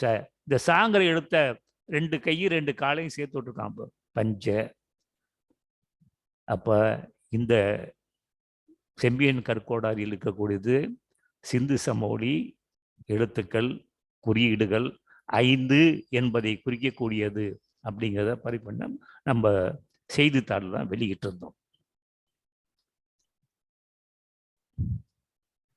அடுத்தாப்புல சாங்கிற எழுத்து கீழடிலையும் கொடுமடலையும் கண்டுபிடிச்சிருக்கோம். தொழில் துறைக்கும் ஐயா ராசன் அவர்களுக்கும் எனது நன்றியை தெரிவித்துக் கொள்கிறேன். யாங்கிற எழுத்து ஆதிச்சநல்லூர்லையும் கொடுமடல்லையும் கண்டுபிடிச்சிருக்காங்க. தொல்பொருள் துறைக்கும் ராஜன் அவர்களுக்கும் நன்றி. துலாம் அப்படிங்கிற குறியீடு சிந்து சமவெளி குறியீடு ஆதிச்சநல்லூர்லையும் கொடுமணலையும் கண்டுபிடிச்சிருக்காங்க. இந்திய தொல்பறைக்கும் ஐயா ராசன் அவர்களுக்கும் நன்றி. சிந்து சமவெளி ஓங்கிற எழுத்து திருச்செந்துறை, திருச்சி பக்கத்துல திருச்சி கரூர் ரோட்ல திருச்செந்தரைன்னு ஒரு ஊர் இருக்கு. அந்த ஒரு கல்லு மேல பிடிச்சிருக்கான். இதை கண்டுபிடிச்சது அடியேன், நான் தான் அதை கண்டுபிடிச்சேன். அதுக்கப்புறம் சிந்து சமவெளி முத்திரை இருக்கக்கூடிய M1356A அப்படி இருக்கக்கூடிய முதல்ல இருக்கக்கூடிய ஒரு கோள வடிவம் ராச்சாண்டார் திருமலையில இருந்தது. இப்போ ரெனிவேஷன் பண்ணி சொல்லிட்டு கோயிலை புதுப்பிக்கிறேன்னு சொல்லிட்டு இதெல்லாம் போட்டு அழிச்சு காலி பண்ணிட்டாங்க. இந்த குறியீடே இப்போ காணோம். ஆனால் திருவள்ளரையில் ஒரு முருகன் கோயிலுக்கு பின்னாடி இந்த குறிக்கு திரையம் அப்படிங்கிற எழுத்து பொறிப்போட அந்த குறியீடு இருக்கு. இதே குறியீடு சொத் பள்ளத்தாக்கு பாறை ஓவியங்களும் இருக்கு. இது நம்ம மகளிர் வீட்டிலுக்கு முன்னாடி போடக்கூடிய கோலம். இந்த கோலத்துக்கு இந்த குறியீடுக்கும் ஒத்துமையை பாருங்க. இந்த கோலத்துக்கும் இது சொஸ்தி சின்னமும் போட்டான். மங்களகரமானது சொல்லிட்டான். இப்போ மங்களகரமான கோலமும் நம்ம தமிழ்நாட்டில் போடக்கூடிய இன்றளவுக்கு நடந்து கொண்டு இருக்கின்றன, தொடர்கின்றன அப்படிங்கிறது குறிப்பு. அடுத்தாப்புல இது சிந்து சமவெளி முத்திரையில் இருக்கக்கூடிய 3 குறியீடுகள். அதே குறியீடுகள் கொடுமடல் பானை ஓட்டில் குடிச்சிருக்கு, அழகர் மலையிலையும் குடிச்சிருக்கு. இப்போ இது 3 என்ன அப்படின்னா முப்பெரும் உண்மை, முப்பொருள் உண்மை. உயிர், பசு, பாசம், பந்தம், பதி. பசு, பாசம், பதி, முப்பெரும் உண்மை. இந்த பசு, பாசம், பதி அப்படிங்கிறத குறிக்கக்கூடிய சொல் இதுக்கு முத்திரை. இது சிந்து சமவெளியில சேர்த்து வராது, தனித்தனியாக அந்த குறியீடுகள் இருக்கும். அதனால ராஜன் அவர்களுக்கும் இந்திய தொல்பொருள்துறை, தமிழக தொழில்துறைக்கு நன்றியை சொல்லிக்குவோம். பொதிகை மலையில இது மாதிரி சிந்து சமவெளி குறியீடுகள் இருக்கு அப்படின்னு தொழில்துறை கண்டுபிடிச்சிருக்காங்க. சிந்து சமவெளி முத்திரை இருக்கக்கூடிய சொஸ்திக் வடிவம் திருச்சியிலேருந்து தஞ்சாவூர் போகிற நெடுங்குளம்ங்கிற சிவன் கோயிலில் டியூனில் இருக்கு. இதை நான் கண்டுபிடிச்சது தான். இது சிந்து சமவெளி முத்திரை M350. இதே குறியீடு குன்னாண்டார் கோயில், புதுக்கோட்டை மாவட்டம் குன்னாண்டார் கோயில் பாறை மேலே பொறிக்கப்பட்டிருக்கிறது. பார்த்து ரெண்டையும் ஒத்துமை பார்த்துக்கோங்க. இது இங்க திருநெல்வேலி மாவட்டத்தில் ஐயனார் குளத்துல கண்டுபிடிக்கப்பட்ட ஒரு பாறை ஓவியம். இது கொங்கர் புளியங்குளத்தில் கண்டுபிடிக்கப்பட்ட பாறை ஓவியம். இது ரெண்டும் ஐயனார் குளத்தை கண்டுபிடிச்சது, கொங்கர் புளியங்குளத்தில் கண்டுபிடிச்சது. இதை கண்டுபிடிச்சது பார்த்திபன், ஒரு இளம் ஆய்வாளர். ஆனால் இந்த கோலம் போன்ற வடிவம் M507B இருக்கு பாரு. இந்த வடிவம் ஐயனார் குளத்தில் இருக்கு, கொங்கர் புளியங்குளத்தில் இருக்கு. இப்போ குறியீடு ரீதியை பார்த்தோம்னா கூட சிந்து சமவெளிக்கும் தமிழகத்தும் தொடர்பு தெரிய வருது. கடைசி கட்டத்துக்கு நெருங்கிட்டோம். நம்ம ஜல்லிக்கட்டு இல்லை, ஜல்லிக்கட்டுன்னு சொல்லக்கூடாது, சல்லிக்கட்டு. இந்த சல்லிக்கட்டுல இந்த சல்லிக்கட்டு வீரனை மாடு தூக்கி போடுது பாருங்க, எப்படி சுரண்டு போய் கீழே விழுவுறான் பாருங்க. அதே மாதிரி இந்த முத்திரையில் M312A, அதே மாதிரி பண்ணவாளி 335A அதே மாதிரி ஒரு மனுஷனை, ஒரு வீரனை தூக்கி போடுறது கீழே திப்படிக்கான்னு விழுவுறான். இதுல என்னன்னா, இந்த முத்திரையில பண்ணவாளி முத்திரையில ஒரு குறிப்பு கொடுத்துருக்கான். கீழே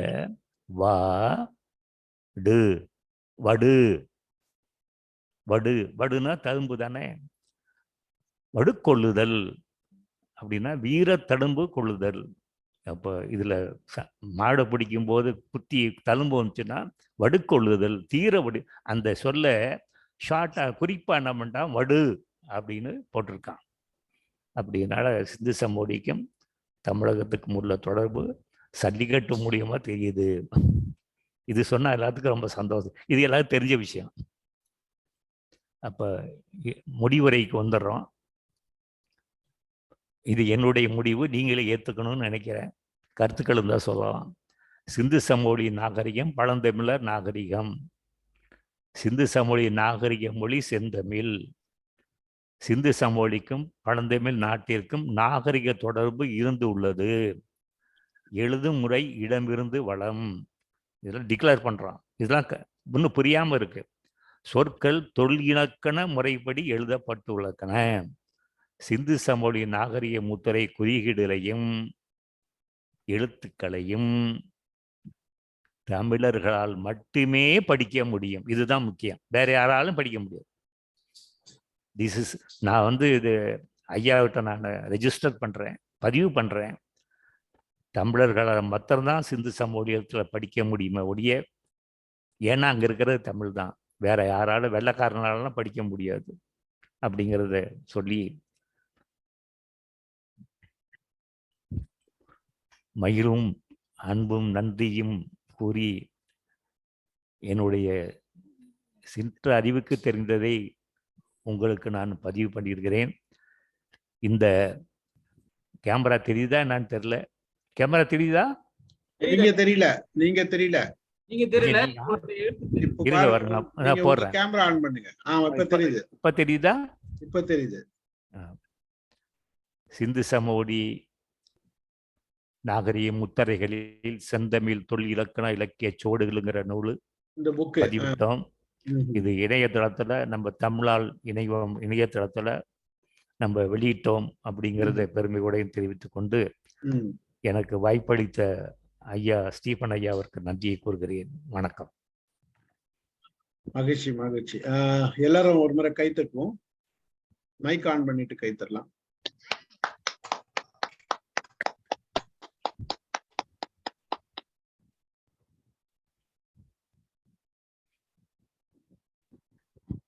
இதெல்லாம் இவ்வளவு நாள் எங்களுக்கு ஏதோ கிறுக்கி இருக்கிறாங்க, இதுல ஏதோ இருக்குதுன்றது மட்டும்தான் தெரிஞ்சது தவிர போய் கட்வெட்ல அங்கங்க பார்த்தோம்னா கூட ஏதோ கிறுக்கி இருக்காங்க, என்ன இருக்குது, ஆனா என்ன இருக்குதுன்றது நமக்கு தெரிஞ்சுக்கிறது கஷ்டமா இருக்கும் அப்படின்ற அந்த ஒரு சூழல் இருந்தது. ஆனா இன்றைக்கு நீங்க விளக்குனதுல ஒவ்வொரு குறியீடும் நல்ல விளக்குனீங்க. இப்போ இனி நாங்க பார்த்தோம்னா எங்கேயாச்சும் இந்த மாதிரி கோடுகள் பார்த்தோம்னா டக்குன்னு இந்த நினைவோட இந்த எழுத்துக்களோட நாங்க தொடர்பு கொள்றதுக்கு வசதியா இருக்கும்னு நினைக்கிறேன். ஒரு புதிய கற்றல் தான் எங்களுக்கு எல்லாம். தமிழை படிச்சிருக்குமா, சிந்து சமவெளி நாகரிகத்தை படிச்சிருக்குமா, எல்லா நாகரிகத்தையும் நாம எப்படி இணைச்சு பார்க்கிறோம் அப்படின்றதுல அந்த ஆர்வம் அதிகமா இருந்தது. தேடல் இன்னும் நிறைய வரும்னு நினைக்கிறேன். ரொம்ப மகிழ்ச்சி. அருமையான உரை கொடுத்தீங்க. பார்ப்போம், ஒவ்வொருத்தரா பேசலாம். ஆலயராஜன் சார் பேசுறீங்களா? வாங்க. வணக்கம். ஐயா, வாய்ப்பு நன்றி. ஐயா, நான் பேசுறது கேட்கல? கேக்குதுங்க. நன்றி, மகிழ்ச்சியா. ஐயா அவர்கள் தொடர்ந்து முதல்ல கீழடி மணல் கல்வெட்டை வாசிப்பதற்காக ஐயா அவர்களை அணுகினேன். அதிலிருந்து ஐயா அவர்கள் மிகவும் அரியதொரு அறிவு சார்ந்த பொக்கிஷங்களை நமக்கு வழங்கி வருகிறார். தமிழர் யாதும் ஊரே யாவலும் கேள்வின்னு சொன்னது சும்மா ஏதோ தங்களுடைய உயர்வை சொல்கிறார்கள், இட்டுக்கட்டி சொல்கிறார்கள் அப்படின்றது மாதிரி அதைத்தான் சொல்லிட்டு வந்தாங்க. ஆனா சிந்து சமவெளி நாகரிகம் தமிழர்கள் எழுதப்பட்டுள்ளது அப்படின்றதுக்கு ஐயா சான்றுகள் சொல்கிறார்கள். அது இலக்கணப்படி உள்ளது என்பதற்கும் சான்றுகள். அது உள்ள எழுத்துக்களை வாசித்தால் அவை தமிழ் சொற்களை வழங்குகின்றன, அதுவும் பொருள் உடைய சொற்களை வழங்குகின்றன என்பது. அந்த சொற்கள் தமிழ்நாட்டில் கிடைக்கக்கூடிய அகழ்வாராய்ச்சியில் கிடைக்கக்கூடிய எழுத்துக்களோடு தொடர்புரைப்பதை இப்ப சமீபத்துல ராமநாதபுரத்தில் கண்டுபிடிக்கப்பட்ட பானை ஓட்டில் உள்ள எழுத்துக்களும் கீழடியில் கிடைக்கப்பட்ட எழுத்துக்களையும் மற்றும் பிற தொல்லியல் ஆய்வுகளில் கிடைக்கப்பட்ட எழுத்துக்களையும் கீறல்கள்னு சொல்றாங்க. ஆனா ஐயா எழுத்துக்கள்னு சொல்லி அதை சிந்து சமவெளி நாகரிக எழுத்துக்களும் அதுவும் ஒன்று என்பதை காண்பித்து அதை வாசித்து காண்பிக்கிறார். அது ஒரு பெரிய சிறப்பு.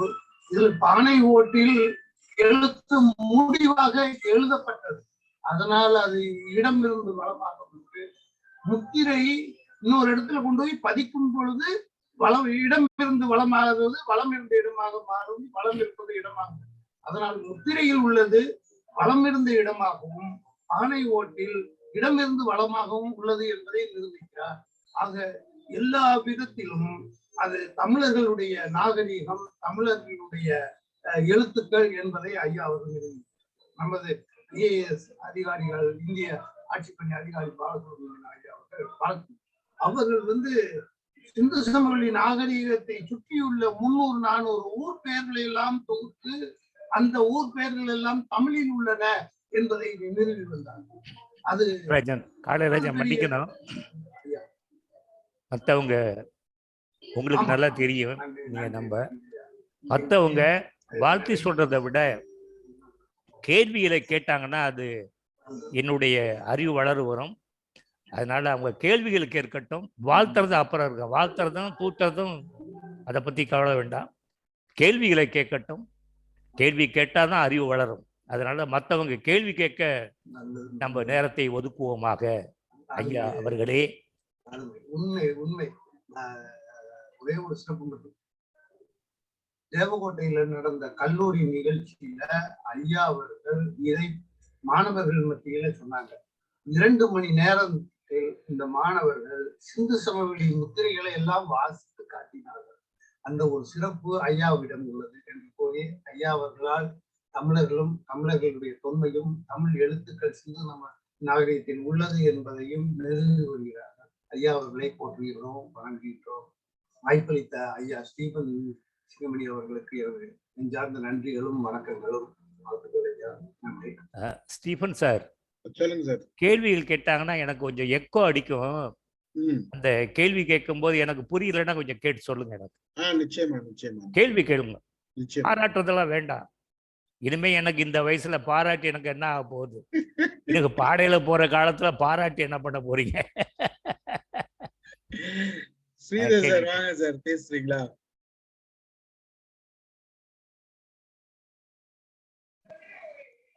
வணக்கம். வணக்கம். என் பேர் ஸ்ரீதரன். ரொம்ப அருமையா இருந்தது. நம்ம ஸ்கூல்ல எல்லாம் இந்த சிந்து சமவெளி நாகரிகத்தை பத்தி படிச்சிருக்கணும்னா சும்மா இந்த மாதிரி 2-3 படம் மட்டும் காமிப்பாங்க, அவ்வளவுதான். அதுக்கு மேல நாலேஜ் கிடையாது. இப்ப ரீசெண்டா மிஸ்டர் பாலகிருஷ்ணன் அவருடைய இது நிறைய பார்த்தேன். நான் பாக்குறப்பதான் நமக்கு தெரிஞ்சது இதெல்லாம் ரிலேட்டட் இருக்கு. ஆனா உங்களுடைய பிரசன்டேஷன் ரொம்ப இம்ப்ரெசிவா இருந்தது. ஏன்னா நீங்க சார்ட்டே போட்டுட்டு எப்படி ABCD ஓகே அந்த குறியீடுக்கு உண்டான சார்ட் எல்லாம் போட்டுட்டு டிக்ஷனரி மாதிரி போட்டுட்டீங்க.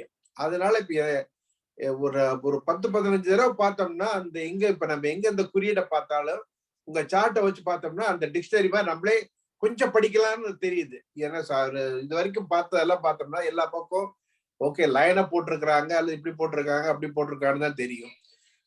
ஆனா சிம்பாலிக்ல இந்த எலிஃபென்ட் எல்லாம் பாக்குறப்ப தெரியுது ஓகே ஏதோ ரெப்ரசன்ட் பண்றாங்கன்ட்டு. ஆனா இந்த மாதிரி என்ன அந்த லைன்ஸ் எல்லாம் என்ன கன்வே பண்ணது, என்ன மீனிங் பண்ணது இப்பதான் ஃபர்ஸ்ட் டைம் எனக்கே புரியுது. ஆனா ரொம்ப ரொம்ப அருமையா இருந்தது. ஒன்லி 2-3 கேள்விதான். இந்த ஈஜிப்ட்ல பாத்தீங்கன்னா இதே மாதிரி அவங்களும் படம் போடுவாங்க. நிறைய படம் இருக்கும், மீன் இருக்கும், யானை இருக்கும், நிறைய கோடு கோடாவும் இருக்கும். அவங்களுக்கு ஃபுல்லா கோடு, ஹரிசாண்டல் கோடு, வெர்டிகல் கோடு போட்டு அவங்கள படிச்சோன்னா அவங்க ஈஜிப்ட்ல படிச்சு கேட்பாங்க இதுதான் அப்படின்னு சொல்லுவாங்க. இதுக்கு நமக்கு ஏதாவது ரிலேஷன் இருக்கான்னு தெரியல. 2வது நம்ம மியூசிக்கல் நோட்ஸ் எல்லாம் பாத்தீங்கன்னு வச்சுங்க, முதல்ல ஆதி காலத்துல பாத்தீங்கன்னா அது லைன் தான். எல்லா லைன், சின்ன லைன், பெரிய லைன் எல்லாமே சேர்ந்து வருவது. இந்த 2 பாயிண்ட் தான் எனக்கு அப்சர்வேஷன்ல இருந்தது. 3வது நீங்க சொன்ன எவிடன்சஸ் அந்த ஊர்ல சிந்து சமவெளியில் இருக்கிறது அதே குறியீடுகள் நம்ம ஊர்லயும் இருக்குது அப்படிங்கிறது பார்த்துக்கிறப்ப ரொம்ப ஆச்சரியமா இருக்குது. அப்படின்னா என்ன அர்த்தம் அப்படின்னம்னா அந்த காலத்திலேயே சிந்து சமவெளி பாகிஸ்தான், ஈரான், ஈராக் எல்லாமே நம்ம தமிழ்கள் வாழ்ந்திருக்கிறாங்கன்னு அர்த்தமா இருந்திருக்காங்க. அது இல்லாட்டி அதெல்லாம் வர்றதுக்கு சான்ஸே இல்லை. பட் அது நம்பவே முடியல. எப்படி தமிழர்கள் அங்கிருந்த அந்த பாகிஸ்தான்ல இருந்து ஆரம்பிச்சு பாகிஸ்தான், ஈரான், ஆப்கானிஸ்தான் சுத்தி எல்லாம் கடைசியில தமிழ்நாடு கடைசி வரைக்கும் கன்னியாகுமரி சைடு வரைக்கும் இருந்திருக்காங்க அப்படின்னா இது வந்து ஒரு பெரிய என்ன சொல்றது, நம்பவும் முடியல. ஆனா இது வந்து நம்புற மாதிரி எவிடன்ஸ் காமிச்சிட்டீங்க. அது ரொம்ப ரொம்ப ரொம்ப ரொம்ப ரொம்ப அருமை. நீங்க கேட்டதுக்கு ஈஜிப்ட்ல இருந்து ஹைரோக்ளைப் சொல்லுவாங்க. அது இன்னும் படிச்சுக்கிட்டு தான் இருக்காங்க. இன்னும் முழுமையா படிச்சு முடிக்கல. அதை ஓகே, ஒரு சிறப்பு செய்தி சொல்றேன். எகிப்து பிரமிடில், ஜியா பிரமிடில் வடக்கு வாசல்ல சிந்து சமவெளி எழுத்துக்கள் எழுதப்பட்டிருக்கின்றன. அது என்ன எழுதியிருக்குன்னா பவுலியன் நல் அப்படின்னு சிந்து சமவெளி எழுதியிருக்காங்க. பவுலியன் அப்படிங்கிறதுல லீ இருக்காது, சிறப்பு லகரம் இருக்காது. பவுலியன் நல் அப்படின்னா பூமி நாட்டை ஆண்டவன் நடுவே அப்படிங்கிற எழுத்து சிந்து சமவெளித்து ஈஜிப்ட்ல இருக்கு. ஓகே. இன்னொன்னு கேட்டீங்க, எல்லா நாடுகள்லையும் பரவி சொன்னீங்க. மெசபட்டினாமில் இருந்திருக்கு, கல்ஃப் கண்ட்ரீஸ்ல சிந்து சமவெளி முத்திரைகள் கிடைச்சிருக்கு, தமிழ் எழுத்து கிடைச்சிருக்கு. தமிழ் எழுத்துக்கள் வந்து சிந்து சமவெளி காலத்துல இருந்து பழங்காலமா பல நாடுகள்ல தொடர்ந்ததுக்கான ஒரு நிறைய தொடர்பு இருக்கு. அதெல்லாம் சொல்லணும்னா சொல்லிட்டு அந்த புக்ஸ்ல போட்டிருக்கேன், என்னுடைய புக்ல நான் போட்டிருக்கேன். குறிப்பிட்ட நேரத்தை அதெல்லாம் சொல்ல முடியாது. பல நாடுகள்ல சிந்து சமவெளி எழுத்துக்கள் பரவி இருக்கு, இது போயிருக்கு. அதெல்லாம் கொண்டு போனவங்க யாருன்னா சிந்து சமவெளி நாகரிகத்துக்கு தமிழ்ல இருந்து தமிழ்நாடுல இதை கொண்டு போய் அங்க வடக்கு சிந்து சமவெளி நாகரிகத்தை அமர்த்தது யாரு அப்படின்னா பெருங்குடி மக்கள், வணிகர் மக்கள். பெருவணிகர்னு சொல்றோம் இல்லையா, வணிகர்னு சொல்றோம், பெருவணிகர்னு சொல்லுவோம். 500 ரூபாய் 1300 அப்படிலாம் நிறைய சொல்லுவாங்க. இந்த பெருங்குடி மக்கள் தான் இந்த சிந்து சமவெளி நாகரிகத்தை அமர்த்தி இதை எஸ்டாப்ளிஷ் பண்ணது அவங்க தான். தமிழ்நாட்டில இருந்து தமிழர்களை கூட்டிட்டு போய் அங்க உட்கார வச்சு எஸ்டாப்ளிஷ் பண்ணி வணிகம் பண்ணி வியாபாரம் பண்ணி இது பயிரிட்டு விவசாயம் பண்ணி கல்விச்சாலை அழைச்சி அந்த முத்திரைகள்லாம் எஜுகேஷனல் சென்டர்ஸ், யூனிவர்சிட்டிஸ் அங்க இருந்து இருக்கு, அதுக்குதான் பயன்படுத்தி இருக்காங்க. ஆமா, நல்லது. அடுத்தது இல்ல, நீங்க இதே சொன்ன இந்த கான்செப்ட் பாத்தீங்கன்னா இப்ப கொரியாவெல்லாம், கொரியா ஈவன் சைனால சில இடம், மலேசியா, சிங்கப்பூர்லாம் போனோம்னா அங்க வந்து ஈவன் அவங்க நம்ம அம்மாவை வந்து அதே கால் அம்மா தான். கொரியா போனோம்னா, சோல் போனோம்னா அம்மா, அது மாதிரி நிறைய அப்பாவுக்கு வந்து அப்பா. அது மட்டும் இல்லாம அங்க சிவபெருமான் லிங்கம், நம்ம அந்த செக்காட்டுவோம் இல்லைங்களா, உரல் சொல்றோம் இல்லையா அந்த காலம். அதை பத்தி ஒரிசா பாலு ஐயா வந்து நிறைய சொல்லிக்கிட்டு இருக்காரு. நம்ம ஒரிசா பாலு அவர்கள். அடுத்தவங்க கேட்கட்டும். ஓகே, நன்றி நன்றி. பாலு சாரா இங்க பேசியிருக்காங்க, நம்மகிட்ட பேசியிருக்காங்க, 3 முறை பேசியிருக்காங்க. கேக்குதுங்களா நான் பேசுறது? எத்திராஜன் ஐயா கேக்குறாரா? யார் கேக்குறா? நான் பேசுறது கேக்குதா? நீங்க கேக்குது. ஒரிசா பாலு ஐயா பேசியிருக்காங்க, 3 முறை பேசியிருக்காங்க, 3 பிரசன்டேஷன் கொடுத்திருக்காங்க. அடுத்தது யார் கேக்குறாங்க? வாங்க வேற யார் பேசுறது? அகிம்சிக்கா பேசுறீங்களா? அகிம்சிக்கா வாங்க. சுவிட்சர்லாந்துல இருந்து இருக்காங்க அவங்க. வணக்கம் ஐயா, வீடியோ போடலாம் இருக்கு, சாரி பொறுத்துக்கொள்ளுங்க ஐயா. சிற்றறிவாண்டு சொன்னார் ஐயா, மிக பெரிய ஒரு பேரறிவால தான் மதிநுட்பமா நல்ல சரியா விளங்கப்படுத்தினீங்களா ஐயா. என்ன சொல்றது, நீங்க தமிழ் எழுத்து உண்மையிலே அந்த என்ன சொல்ற எல்லாம் ஆதாரங்களை வச்சு பார்க்க உண்மைதானே. எங்கேயும் வந்து சில பெயர்கள் வந்து இன்றைக்கும் வந்து வெள்ளக்காரருடைய பெயர் யோநாதன் என்ற பெயர் இன்றைக்கும் இங்க வழக்கில இருக்கு ஐயா. வெள்ளக்காரர் யோநாதன் என்ற பெயரை வச்சிருக்கணும். அதோட பாகிஸ்தான்,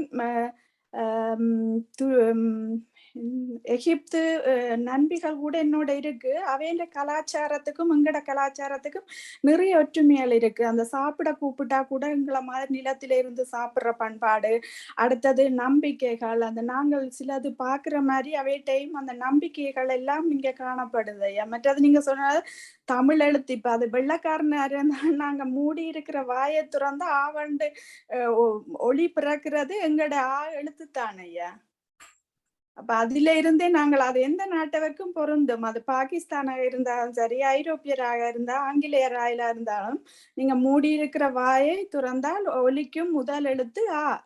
அப்ப அதுல இருந்தே நாம் ஓரளவுக்கு புரிஞ்சு கொள்ளக்கூடியதா இருக்கு. மற்ற இங்கேயும் இந்த நீங்க ஏன் நான் இதை அக்கறையா பார்த்தேன்னு சொன்னா, இங்கே ஒரு கண்காட்சி நடந்தது. ஆனா சிறிய கிராமம் தான், நாங்க வசிக்கிறதுல ஒரு சின்ன ஒரு நூலக திறப்பு விழாக்கு ஒரு கல்வெட்டு இப்படி அந்த நீங்க எழுத்து மாய் கொண்டு வந்து வச்சீங்க. ஆனா அதுல தமிழ்லையும் 2 ஒரு திருக்குறளும் ஒரு பழமொழியும் எழுதப்பட்டிருந்தது. அதோட இந்த சித்திர வடிவான எழுத்துக்களும் இருந்தது. எங்களுக்கு புரியல. ஆனா அந்த போட்டோ வச்சிருக்கிறேன். இப்ப நீங்க சொன்ன மட்டும் அதோட ஒப்பிட்டு பார்க்கலாம் அதுல என்ன எழுதி இருக்குது என்றதால. மற்ற இந்த அருங்காட்சியகங்கள்லையும் இப்படியான எழுத்துக்கள்ல வச்சிருக்கணும். ஆனா எங்களுக்கு அதை நீங்க இப்ப விளங்கப்படுத்தினதால விளங்குது ஐயா. அதை எப்படி நாங்கள் பார்க்க வேணுமென்ற ஒரு கண்ணோட்டம் வருது. எங்களுக்கு சிந்தனை தூண்டுற மாதிரி மிகவும் தெளிவாக பொறுமையாக அனைவரும் புரிஞ்சு கொள்ற வகையில இது ஒரு தெளிவா விளங்கி கூடியதில்லை. ஆனா ஐயா அவர்கள் விளங்கப்படுத்தின முறை மிகவும் அந்த ஒரு சிறியவர்கள் கூட அதை புரிஞ்சு கொள்ற மாதிரி விளக்கப்படம் மூலம் தெளிவா விளங்கப்படுத்தினீங்க ஐயா. மிக்க நன்றி, மிக்க நன்றி. ஒரு பயனுள்ளதாக இருந்தது எங்களுக்கு. இங்கே அந்த ஏதாவது போனா அதை ஆராய்ச்சி செய்தோ இது என்னடா இப்படி பார்க்கக்கூடியதுக்கு ஒரு நல்ல ஒரு உங்களோட முறை புதிய இதுதான் ஐயா. மிக்க நன்றி. நன்றி ஐயா. கேள்வி இருக்கா? கேள்வி இல்லையா? தான் அந்த ஜோனாதன் என்ற பேர் இங்க கூடுதலா இருக்கு ஐயா. சுவிஸ்ல எல்லாருமே வச்சிருக்கீங்க. நார்மலா ஜோனாதன் என்றது எங்கட தமிழ் பேர் தானே இல்லையா ஐயா? கேக்கலையா ஐயாக்கு கேட்கலையா? கேக்குதா உங்களுக்கு? நான் பேசுறது கேக்குதா? கேக்குது கேக்குது. அவங்க பேசுறது கேட்டுதா? சரி, விட்டு விட்டு வருது. இல்ல பேச விடுங்க. ஆடை வரும்பட கேட்க சொல்லுங்க ஐயா. பேசுங்க. ஆலை வருமன் சார் பேசுங்க. மைக் ஆன் பண்ணுங்க. உங்க மைக் ஆன் பண்ணுங்க. ஆலை வருமன் மைக் ஆன் பண்ணுங்க. இல்ல பேசல வரும். வணக்கம். வணக்கம் ஐயா. வணக்கம். வணக்கம். ஒரே நிமிடத்தில் முடித்துக் கொள்கிறேன். முக்கியமான தளத்தில் வரலாற்று சாதனைகளை ஐயா வழங்கி இருக்கிறார்கள். அச்சாரம் முத்திரை சின்னம் என்பதை முதலாக தோன்றியது எந்த நூற்றாண்டில்? இசை வடிவத்தில் ஓசை வடிவத்தில் இருந்து தமிழ் தோன்றி இருக்கிறது. இழுத்து எழுதியதால் எழுத்து என்று பிறந்திருக்கிறது என்று சிற்றறிவில் கருதுகிறேன். அப்படி இருந்திருக்குமா? புள்ளி வைத்து எழுதுகின்ற இக்கு இங்கு என்று எழுத்துக்கள் எந்த நூற்றாண்டில் தோன்றியிருக்கும்? கலை அச்சு சாரும் கலாச்சாரம் என்று மருவி இருக்குமோ என்று எனக்கு ஒரு சிறிய ஒரு எண்ணம். இதற்கு விளக்கம் தருங்கள் ஐயா. மண்ணில் எழுதி வைத்தார்கள், மாறி களைத்து விட்டால் தமிழ் எண்ணம் களையவில்லை தாயே. ஓடாய் தகடாய் செப்பேடாய் சிந்தனையில் அப்போதை அடி வைத்த அழகு தமிழ் தாயே. ஐயாவின் திருக்கரங்களால் திரு மொழியால் எனக்கு அதுக்கு சந்தேகங்களை விளக்குங்கள் ஐயா.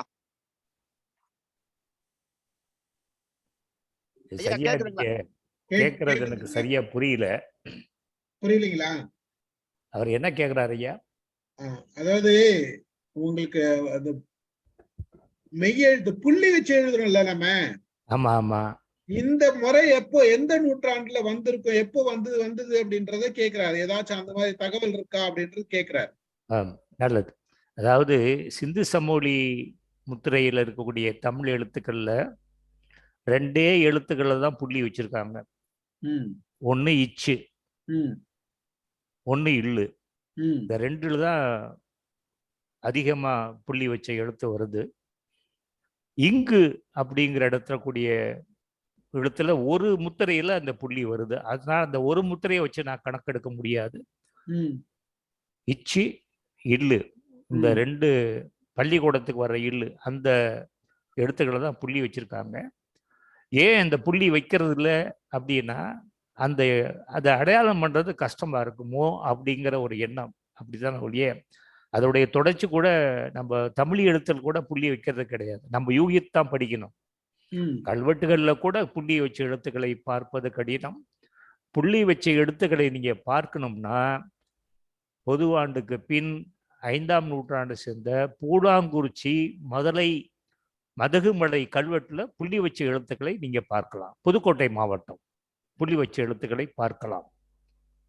அடுத்தவங்க எத்திராஜன் ஏதாவது கேட்பாருன்னு பாக்குறேன், ஒண்ணும் பேச மாட்டேங்கிறார். கேசுறீங்களா? ஒரே ஒரு விண்ணப்பம்.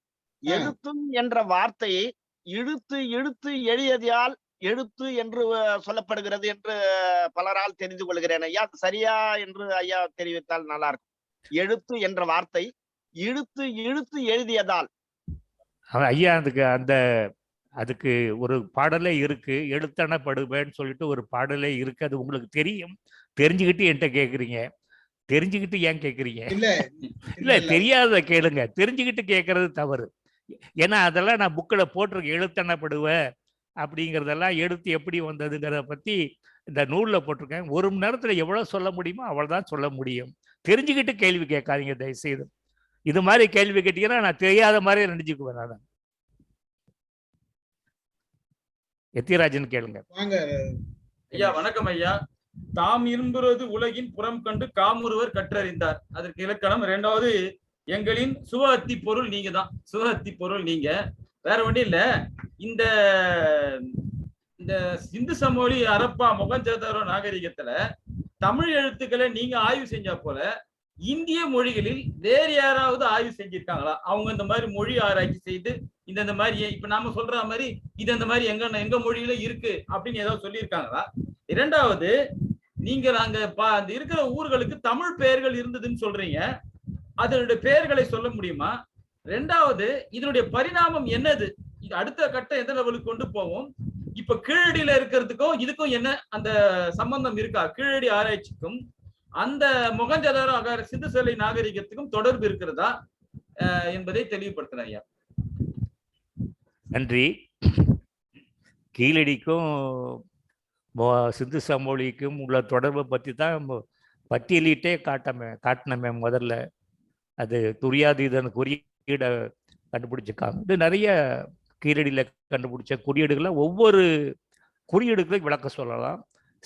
கீழடியில் கண்டுபிடித்த பெரும்பான்மையான குறியீடுகள் சிந்து சமவெளி முத்திரைகளில் உள்ளன. அவங்களுக்கு ரெண்டாவது அடுத்த ஒரு கேள்வி கேட்டீங்க, யாராவது ஆய்வு பண்ணாங்களான்னு கேட்டீங்க. வேற மொழியில இதே மாதிரி பண்ணாங்க. சமஸ்கிருத சொற்களை வச்சுட்டு பண்ணாங்க. அவங்களும் பண்ணிக்கிட்டு தான் இருக்காங்க, முயற்சி பண்றாங்க. எனக்கு தெரிந்த வரைக்கும் இது மாதிரி எழுத்துக்களை அட்டவணையிட்டு எல்லாருக்கும் கொடுத்தது ஐயா ஒருத்தன் தான், ஆதாரத்தோடு. அதுக்கு மேல நான் சொல்ல விரும்பல. எழுத்துக்கள் இதுதாயா எழுத்து, இதை நீ படி அப்படின்னு அட்டவணையிட்டு பதிவு பண்ணி இந்த இன்டர்நெட்லேயும் வெப்சைட்லேயும் பிளாக் ஸ்பாட்லேயும் நூல்லையும் கொடுத்தது அடியேன் ஒருத்தர் தான். அது மாதிரி எனக்கு தெரிந்த வரைக்கும் யாரும் துணிவுடன் வித் ஃபுல் கான்ஃபிடன்ஸ் யாரும் இது வரைக்கும் கொடுக்கல ஐயா. கொடுத்தாங்கன்னா நம்ம ஏற்றுக்குவோம். எல்லா மொழியும் நம்ம நாட்டு மொழி தானே, இது தமிழ் மொழின்னு சொல்கிறோம், மற்றவங்க மற்ற மொழின்னு சொல்லட்டும், தப்பு கிடையாது. எப்படியா இருந்தாலும் நம்முடைய அல்டிமேட் கோல் என்னன்னா சிந்து சமவெளி முத்திரைகளை படிக்கணும். படிக்க முடியாதுன்னு சொல்லாத, அதுதான் நம்ம முக்கியம். படிக்க முடியும். அப்புறம் அடுத்தவங்க கேட்கட்டும். வேற ஏதாச்சும் கேள்வி இருக்கா ரமேஷ்? இல்ல சார். பேசுறீங்களா ஐயா? நன்றி சார், நன்றி, வணக்கம். நான் அபுதாபில இருந்து பேசுறேன் ஐயா. அபுதாபியா? ஆமா. பேசுங்க. சொல்லுங்க, கேக்குது பேசுங்க. நம்முடைய அந்த சிந்து சமவெளி நாகரிகத்தினுடைய அந்த நாகரிகத்துல இஸ்லாமியர்கள் பங்கு உண்டா? என்னது? அந்த சிந்து சமவெளி நாகரிகத்தில் இஸ்லாமிய அல்லது முஸ்லிம்களுடைய பங்குகள் உண்டா? அரபியர்கள் பங்குகள் உண்டா? ஐயா, மொத்தம் 5500 முத்திரைகள் மொத்தம். அதுல படிக்கக்கூடியவைகள் 45% தான் படிக்க முடியாதவை, 55% படிக்க முடியும். இதுல இதுவரைக்கும் நான் படிச்சது 500 முத்திரைகள் தான். மற்ற முத்திரைகள் எல்லாம் இருக்கிறதுக்கான வாய்ப்பு இருக்கலாம், இல்லைன்னு சொல்ல முடியாது. இருக்கிறதுக்கான வாய்ப்பு இருக்கிறது. பாக்கி 500 முத்திரை தானே படிச்சிருக்கேன் நான். இன்னும் முத்திரைகளாக படிச்சுக்கிட்டு தான் இருக்கேன். அதனால இல்லைன்னு சொல்ல முடியாது, இருக்குன்னு சொல்ல முடியாது. நல்லது. நன்றி சார். நன்றி. நன்றி நன்றி ருஃபாய் பாய். ஐயா, இந்த முத்திரைகளுக்கும் இப்போ பிராமிய எழுத்துக்கள் தமிழுக்கும் என்ன வித்தியாசம்? என்னங்க? தமிழ் எழுத்துக்களுக்கும் இந்த முத்திரைகளுக்கும் என்ன வித்தியாசம் கேட்டேன். தமிழ் எழுத்துக்களை பத்தி சொல்லணும்னா, இத இன்னொன்னு, இந்த வார்த்தையை சொன்னாதான் தமிழ் எழுத்துற முடியும். சிந்து சமவெளி எழுத்துக்கள் pre-matured stage of writing system. This is the word I am the only person using this word. Pre-matured stage of writing system அப்படின்னா குறியீடுகள் வந்து எழுத்துக்களாக மாறின காலம். அதுல வந்து நிறைய கொஞ்சம் படிக்க முடியாம இருந்ததுனால தமிழ் எழுத்துக்கள் உருவாச்சு. தமிழ் எழுத்துக்கள் வந்து எல்லாராலும் படிக்க முடியும், எல்லாரும் படிக்கலாம். அதுக்கு ஒரு மெத்தடாலஜி கொடுத்து படிக்கலாம்னு சொல்லி கொடுக்குறாங்க. குறிப்பா சிந்து சமவெளி இருக்கக்கூடிய இத்து அப்படிங்கிற எழுத்து, இத்து தா அப்படிங்கிற எழுத்து தமிழ் எழுத்துல ஒரே மாதிரிதான் இருக்கும். தமிழ் எழுத்துக்களை இத்து தாங்கிற எழுத்தும் சிந்து சமவெளி இத்து தாங்கிறது ஒரே மாதிரிதான் இருக்கும். அதனால தமிழ் எழுத்துக்களுடைய வடிவம் சிந்து சமவெளி எழுத்து தொடர்பு உடையது. ஜாமெட்ரியுடைய வர்றது, ஜாமெட்ரிக்கல் தான் அதுக்கு பேஸ், அடிப்படை. அது குறிப்பா வடிவல் கடிதம் சொல்ல முடியா, அதுல இருந்து தான் வருது. அது தனி பதிவா ஒரு நாளைக்கு போடுவோம் நம்ம. தான் அது எப்படி தமிழ் எழுத்துக்கள் உருவாச்சுங்கிறத நான் வர ஞாயிற்றுக்கிழமை தமிழால் இணைவோம்ல அதை பதிவு பண்றேன், வந்து பார்க்கலாம். அதுல இப்போ நீங்க சொன்ன முத்திரைகள் வந்து பாத்தீங்கன்னா அங்கேயும் சிந்து சமவெளி நாகரிகத்திலும் இருந்தது, இப்ப நம்ம கிட்டயும் இருக்குதுன்றது பார்த்து சொல்லுங்க. புரியுதுங்களா? கேக்குதுங்களா? கேக்குது சொல்லுங்க. சிந்து சமவெளி நாகரிகத்திலயும் இங்கேயும் ஒரே முத்திரைகள் தான். ஆனா இது ரெண்டுமே தமிழ் சம்பந்தப்பட்டது அப்படின்றதுக்கு என்ன ஆதாரம் இருக்கு? இது என்ன ரொம்ப இருக்குது. இதுவரைக்கும் எழுத்த சொன்னோம், படிச்சோம், தமிழ் மொழி எழுத்துக்களை சொன்னோம், சொற்களை சொன்னோம், பொருளை சொன்னோம், ஏன் இன்னும் சல்லிக்கட்டை காமிச்சோம். இதுக்கு இன்னும் ஆதாரம் வேணுமா உங்களுக்கு? இல்ல இப்படி இருங்க வர இன்னும் சொல்லணும்னா நிறைய சொல்லலாம். இல்ல நிறைய சொற்களை, தமிழ் சொற்களை ஒப்பிட்டு சொல்லலாம். எதுக்காக இதை நான் கேக்குறேன்னா, இப்ப நம்ம சொல்ற மாதிரி கேக்குதுங்களா நான் பேசுறது? கேக்குது சார். இப்ப நம்ம சொல்ற மாதிரி பிற மொழிக்காரர்களும் ஒப்பிட்டு இதே மாதிரி கூட எழுத்து காமிக்கிறதுக்கும் அவங்களோட சொல்லோட பொருள் காமிக்கிறதுக்கும் வாய்ப்புகள் இருக்குல்ல? நிச்சயமா இருக்கு, நிச்சயமா இருக்கு, செய்யலாம். ஏன்னா செய்யறாங்க. ஏன்னா இப்ப வந்து ஒவ்வொரு மொழிக்காரரும் என்ன பண்றாங்கன்னா, மொழி ஆராய்ச்சியாளர்கள் நம்மளுடைய மொழிதான் உயர்ந்ததுன்றது சொல்றதுக்கு முற்படுறாங்க. அதுக்கு உண்டான ஆதாரங்கள் எந்த அளவுக்கு இருக்குதுன்றது நமக்கு கேள்விக்குறிதான். ஆனா வந்து வேற பிற மொழிக்காரர்கள் இதை ஒத்துக்கொள்றாங்களா சார்? ஏத்துக்கிறது ஏத்துக்காதது அவங்களுடைய மனநிலை பொறுத்தது. இல்ல சார், அப்படி நம்ம ஒத்துக்க முடியாது. இருங்க வர்றேன். நான் முதலே சொன்னேன்ல, ஒரு மெத்தடாலஜில நம்ம படிக்கிறோம், அதற்கான எவிடன்ஸை வந்து சாலிடா நம்ம பப்ளிஷ் பண்றோம். அதே மாதிரி பிற மொழியில இருக்கவங்களும் அந்த மொழி எழுத்துக்களை வச்சுக்கிட்டு அவங்க அட்டவணைப்படுத்தி படிச்சு பொருள் சொல்லணும். இப்ப ஒரு இடத்துல பான்னு படிச்சா கடைசி வரைக்கும் பான்னு படிக்கலாம். ஆனா அவங்க பான்னு படிச்சு ஒரு இடத்துல மான்னு படிக்க கூடாது. கரெக்ட். அந்த மாதிரி படிக்கும். அது மாதிரி நிறைய படிக்கிறாங்க. இல்ல அப்படி மாத்தினா அது முறையாகாது. இந்த மாதிரி நிறைய படிக்கிறாங்க. ஒண்ணு சொல்றேன் கேட்டுங்க. ஒரு மொழியுடைய சிறப்பு எப்படி இருக்கும்னா, ஒரு சொல்லு இருந்துச்சுன்னா அந்த சொல்லுக்கு பொருள் வரும். அதுல நிறைய பொருள் வரும். இப்போ முன்ன சொல்லுக்கும் இந்த சொல்லுக்கும் பொருந்தும்படி எந்த பொருள் வருதோ அதை சேர்த்துக்கணும். அப்படிதான் படிக்க முடியுமா ஒழிய, படிக்கணுமா ஒழிய பொருள் இருக்கணும். பொருள் இல்லாம படிக்க முடியும். நீங்க சொல்றது எல்லாம் சரிதான். இப்போ நம்ம வந்து இப்போ நம்மளோட மொழிதான் அப்படின்றது நாம மட்டும் சொல்லக்கூடாது இல்லையா? மத்தவங்களும் சொன்னாதான் அது வந்து ஒரு நமக்கு ஏத்துக்கக்கூடிய ஒரு வகையில நாம வந்து அதை நிரூபிச்சுதான் அர்த்தம். ஆமையா, இப்ப தமிழ் எழுத்துக்கள் படிக்க ஆரம்பிச்சதுல இருந்து ஒரு 50-60 வருஷம் ஆச்சு. இன்னும் படிச்சுட்டு தான் இருக்காங்க. ம், இன்னும் படிக்கிறாங்க, தப்பா படிக்கிறாங்க. ம், இன்னொருத்தர் இது தப்பு, இப்படி படிக்கணுங்கிறாரு. ம், ம். தொடர்ச்சி அதை தொடர்ந்து வந்துகிட்டு தான் இருக்கும். இல்ல நம்ம இது முதல் தப்பு தப்பா பதிவு. படிக்கிறாங்கன்றது சொல்ல முடியாது. இல்ல ஏன்னா முதல் ஆ, பதிவு, இது பதிவு, புரிதல் முதல் புரிதல் பதிவு புரிதல் வந்து போக போக வேற வேற வரும். மாதிரி புரியுது. அதுதானே தவிர தவறா படிக்கிறாங்கன்றது இல்ல. சரியா நான் சொல்றது? சரிதான். இப்ப ஒருத்தர் ஆமா, ஏன்னா ஒருத்தர் ஒரு மாதிரி படிப்பாரு, இன்னொருத்தர் ஒரு மாதிரி படிப்பாரு. ஏன்னா ஒவ்வொருத்தரோட புரிதலும் ஆமா. அத இன்னொரு முறை இன்னொரு ஆதாரங்களோட பார்க்கும் போது என்ன ஆகுன்னா அந்த புரிதல் வித்தியாசப்படும் போது இப்படி இருக்கலாமோ ஆமா, அந்த மாதிரி புரிதல் வரும்போதுதான் மாற்றம் வருது. Okay, வரும் இதுல சார். மாற்றம் அந்த இருக்கு. புரிதல் வரும். ஆ, என்னுடைய கணிப்புப்படி, ம், என்னுடைய ஆயுள் காலத்திலேயே அதை நான் பார்ப்பேன். ம், ம், அப்படி ம், இல்லையாக்கும் ம். ஸ்டீஃபன் சார் பார்த்து என் கல்லறையில வந்து போஸ் ஐயா படிக்கிறாங்கன்னு ஏத்துக்கிட்டாங்கன்னு சொல்லுவாரு. இது எதுக்காக இத்தனை இப்படி கேள்வி கேட்கிறேன்னா நாளைக்கு வந்து இவங்க தமிழர்கள்லாம் சேர்ந்து பேசிட்டாங்க, இவங்க இது பண்ணிட்டாங்க அப்படின்ற அப்படி இருக்கக்கூடாது. நம்ம பல கோணங்கள்ல அலசணும் அப்படின்றதுக்காக தான் இந்த கேள்விகளை நான் இப்ப இது கேட்கிறேன். ஐயா, நான் முதலே சொன்னேனே, அதுதான் எல்லா மொழியும் திராவிட மொழியில 5 மொழி இருக்கு. 5 ம், ம், மொழிக்காரவங்களும் படிக்கலாம், ம், ம், பொருள் ம், சொல்லலாம், ம், தவறு ம், இல்லை. ம், ம், ஹிந்தியிலையும் படிக்கலாம். ம், ஹிந்தி பின்னாடி வந்தா ஹிந்தியிலே கூட படிக்கலாம், ம், ம், ம், சமஸ்கிருதத்தை படிக்கலாம். ம், ஏன் ம், இங்கிலீஷ்ல படிங்களேன்? ம். சொல்றது வழங்குங்களா? யாரு புரியுது. வேணாலும் எப்படி படிக்கலாம். அதை உலகம் எப்ப ஏத்துக்கிறாங்களோ அப்ப ம், அதை முடிச்சு போடணும். ஐயா ஒரு ரஃபையா ஒண்ணு கேட்டாரு. ம், அவர் ரொம்ப ஆர்வமா ஒண்ணு கேள்வி கேட்டாரு. ம், ம், அவருக்கு இதை நான் பதிவு பண்றது அவசியம் நினைக்கிறேன். ம், திருச்சிக்கு பக்கத்துல அஹ், ஒரு ஊர் இருக்கு, ம், நவலூர் குட்டப்பட்டு அப்படிங்கிற ஊர்ல ம், பத்ரு காலம், ம், பத்ரே காலம் ம், அப்படின்னு பொறிக்கப்பட்ட கல்தூன் நான் கண்டுபிடிச்சிருந்தேன்.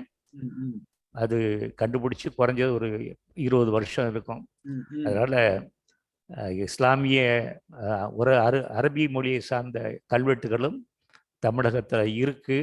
அதுல குறிப்பா பத்ரு காலம், பத்ரே காலம்னு 2 குறியீடு இருக்குன்னு சொல்லிட்டு ம், ம், ம், அஹ், அபுதாபியிலிருந்து பேசின நண்பர் ரஃபே ஐயா அவர்களுக்கு தெரிவித்துக் கொள்ள கடமைப்பட்டிருக்கு. ம். நன்றி சார். நான் வந்து திருச்செந்தூர் பக்கத்துல இருக்க காயல்பட்டினம் தான் என் ஊரு. அங்க நிறைய இந்த மாதிரி கல்வெட்டு நிறைய எடுத்திருக்கிறாங்க. அதை பற்றி எந்த நாகரீகத்தை உள்ளதுன்னு தெரியல ஐயா. இருக்கியா இருக்கு கல்வெட்டுகள். இன்னொன்னு ஒரு கல்லறையில சரியா எனக்கு ஞாபகம் இல்லை, பாத்திமா சையத் அடி அப்படின்னு ஒரு கல்லறையில நான் படிச்சேன். சரியா அந்த முழுசா நடுவில் முன்னாடி ஒரு வார்த்தை பாத்திமா சையத் அடி அப்படிங்கிறத அரபி எழுத்துக்கள் இருக்கக்கூடிய கல்வெட்டுகளை நான் படிச்சேன். நான் இருக்குங்க ஐயா, கல்வெட்டுகள்லாம் இருக்கு. ரொம்ப நன்றிங்க. நெஞ்ச நிறைந்த நன்றி. அல்ஹம்துலில்லாஹ். அல்ஹம்துலில்லாஹ். இந்த ஆரிஃப் அரபிக் அல்ஹம்துலில்லாஹ். மியா மியா ஆரிஃபானா கேஃப் இந்த ஆரிஃப் அரபிக் கேஃபியா இந்த கலாம் இந்த மியா மியா அரபி கலாம் மாஷா அல்லாஹ். இதுல शुक्रिया. नाम याना अरबी, याना आरिफ अरबिक.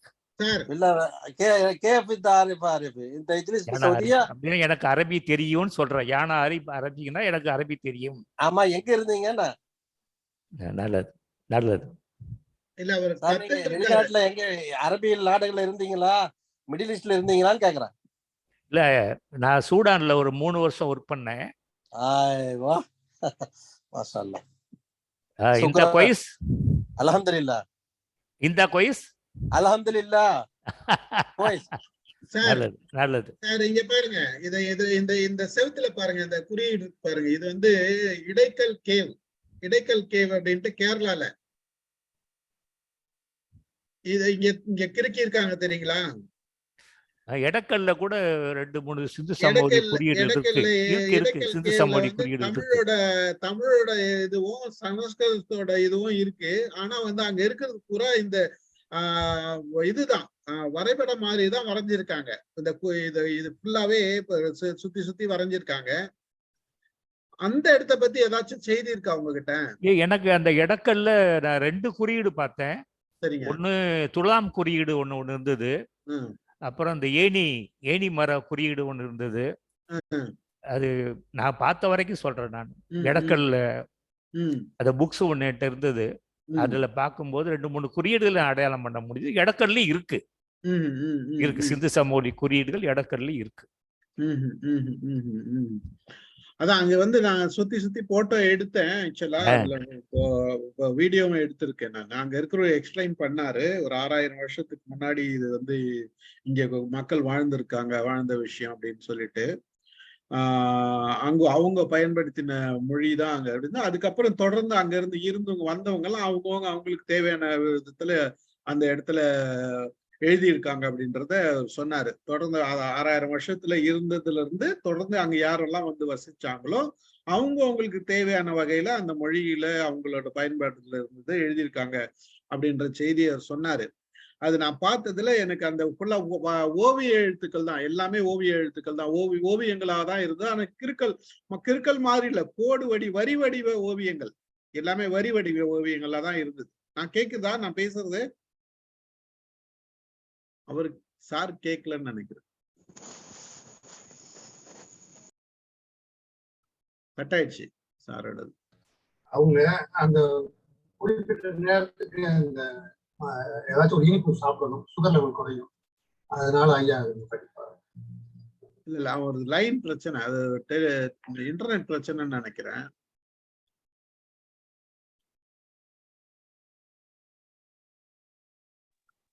இல்ல லைன்ல தான் இருக்காங்க. நீங்க பேசுங்க ஐயா, கேட்டுட்டு இருப்பாங்க. இல்ல கேக்குதுங்களா சார்? இல்ல லைன்ல இல்ல, கட் ஆயிடுச்சு, டிஸ்கனெக்ட் ஆயிடுச்சு.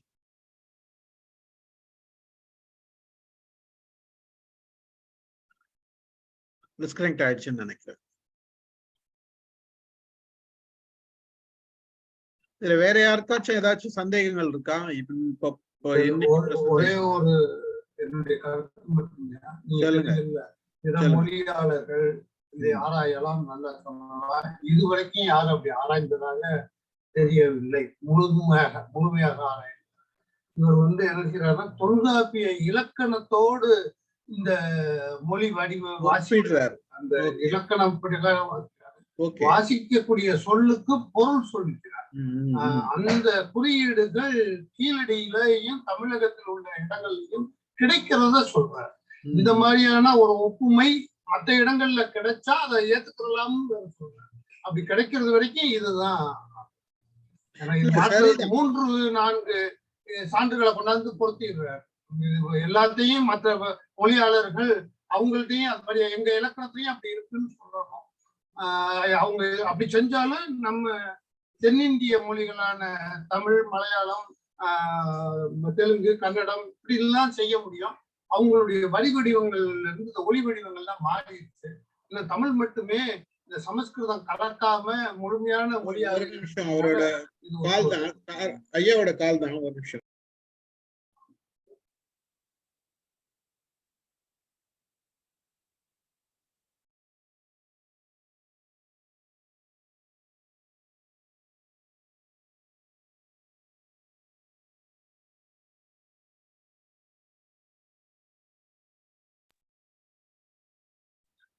சாருக்கு இன்டர்நெட் ப்ராப்ளமா, அதனால வந்து கனெக்ட் ஆகல அப்படின்னு சொல்லிட்டாங்க. நம்ம நிறைவு செஞ்சுக்கலாம்.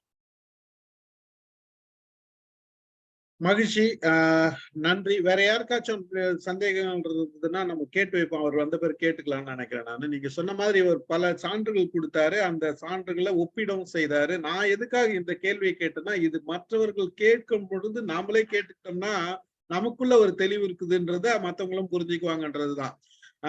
தமிழுக்கு அகேன்ஸ்டாலாம் நான், அதாவது அதுக்கு அகேன்ஸ்டாலாம் நான் பேசல.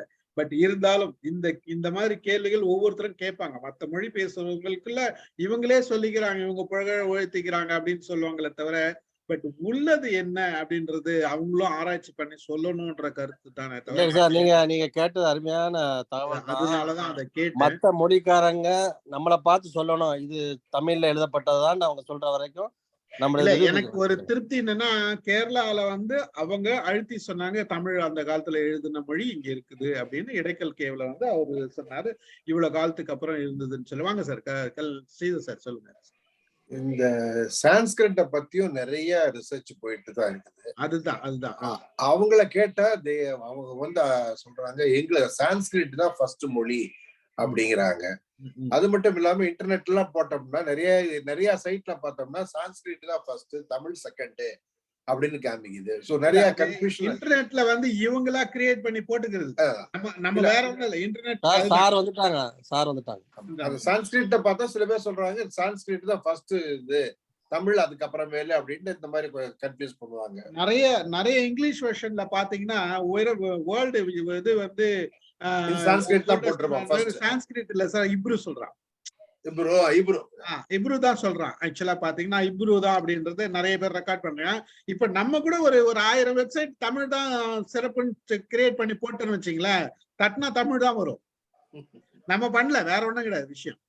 நம்ம ஒரு 1000 வெப்சைட் போட்டுட்டு எல்லாமே தமிழ் பத்தி சிறப்புகள் இவ்வளவு விஷயங்கள் போட்டு இவ்வளவு கம்பாரிசன் போட்டு எல்லாத்தையும் வெப்சைட் போட்டு இதுல சர்ச் இன்ஜின் ஆப்டிமேஷன் எல்லாம் கொடுத்து ப்ராப்பரா பண்ணி விட்டோம்னா தட்னா தமிழ் தான் வரும், வேற எதுவுமே வராது. நம்ம என்ன விஷயம்னா இந்த விஷயத்த எல்லா லாங்குவேஜ்ல போட்டு தமிழ்லயும் போடணும், ஆங்கிலத்திலயும் போடணும், மற்ற எல்லா லாங்குவேஜ்லாம் எது தட்டினாலும் இது தமிழ் தான் மூத்த மொழி, இதுக்கு உண்டான ஆதாரங்கள் இருக்கு, இந்த கல்வெட்டுகள் இங்க கிடைக்குதுன்ற எல்லா செய்தியும் நம்ம போட்டு விட்டோம்னா அந்த வெப்சைட் இருந்ததுன்னா அது வந்து வந்துரும். அதுதான் விஷயமே தவிர அதை நல்லா பயன்படுத்துறாங்க ஒரு சிலர். அதுதான் விஷயம். அது பார்ப்போம். மகிழ்ச்சி சார், வாங்க சார். சுபாஷ் சார், ஏதாச்சும் பேசுறீங்களா?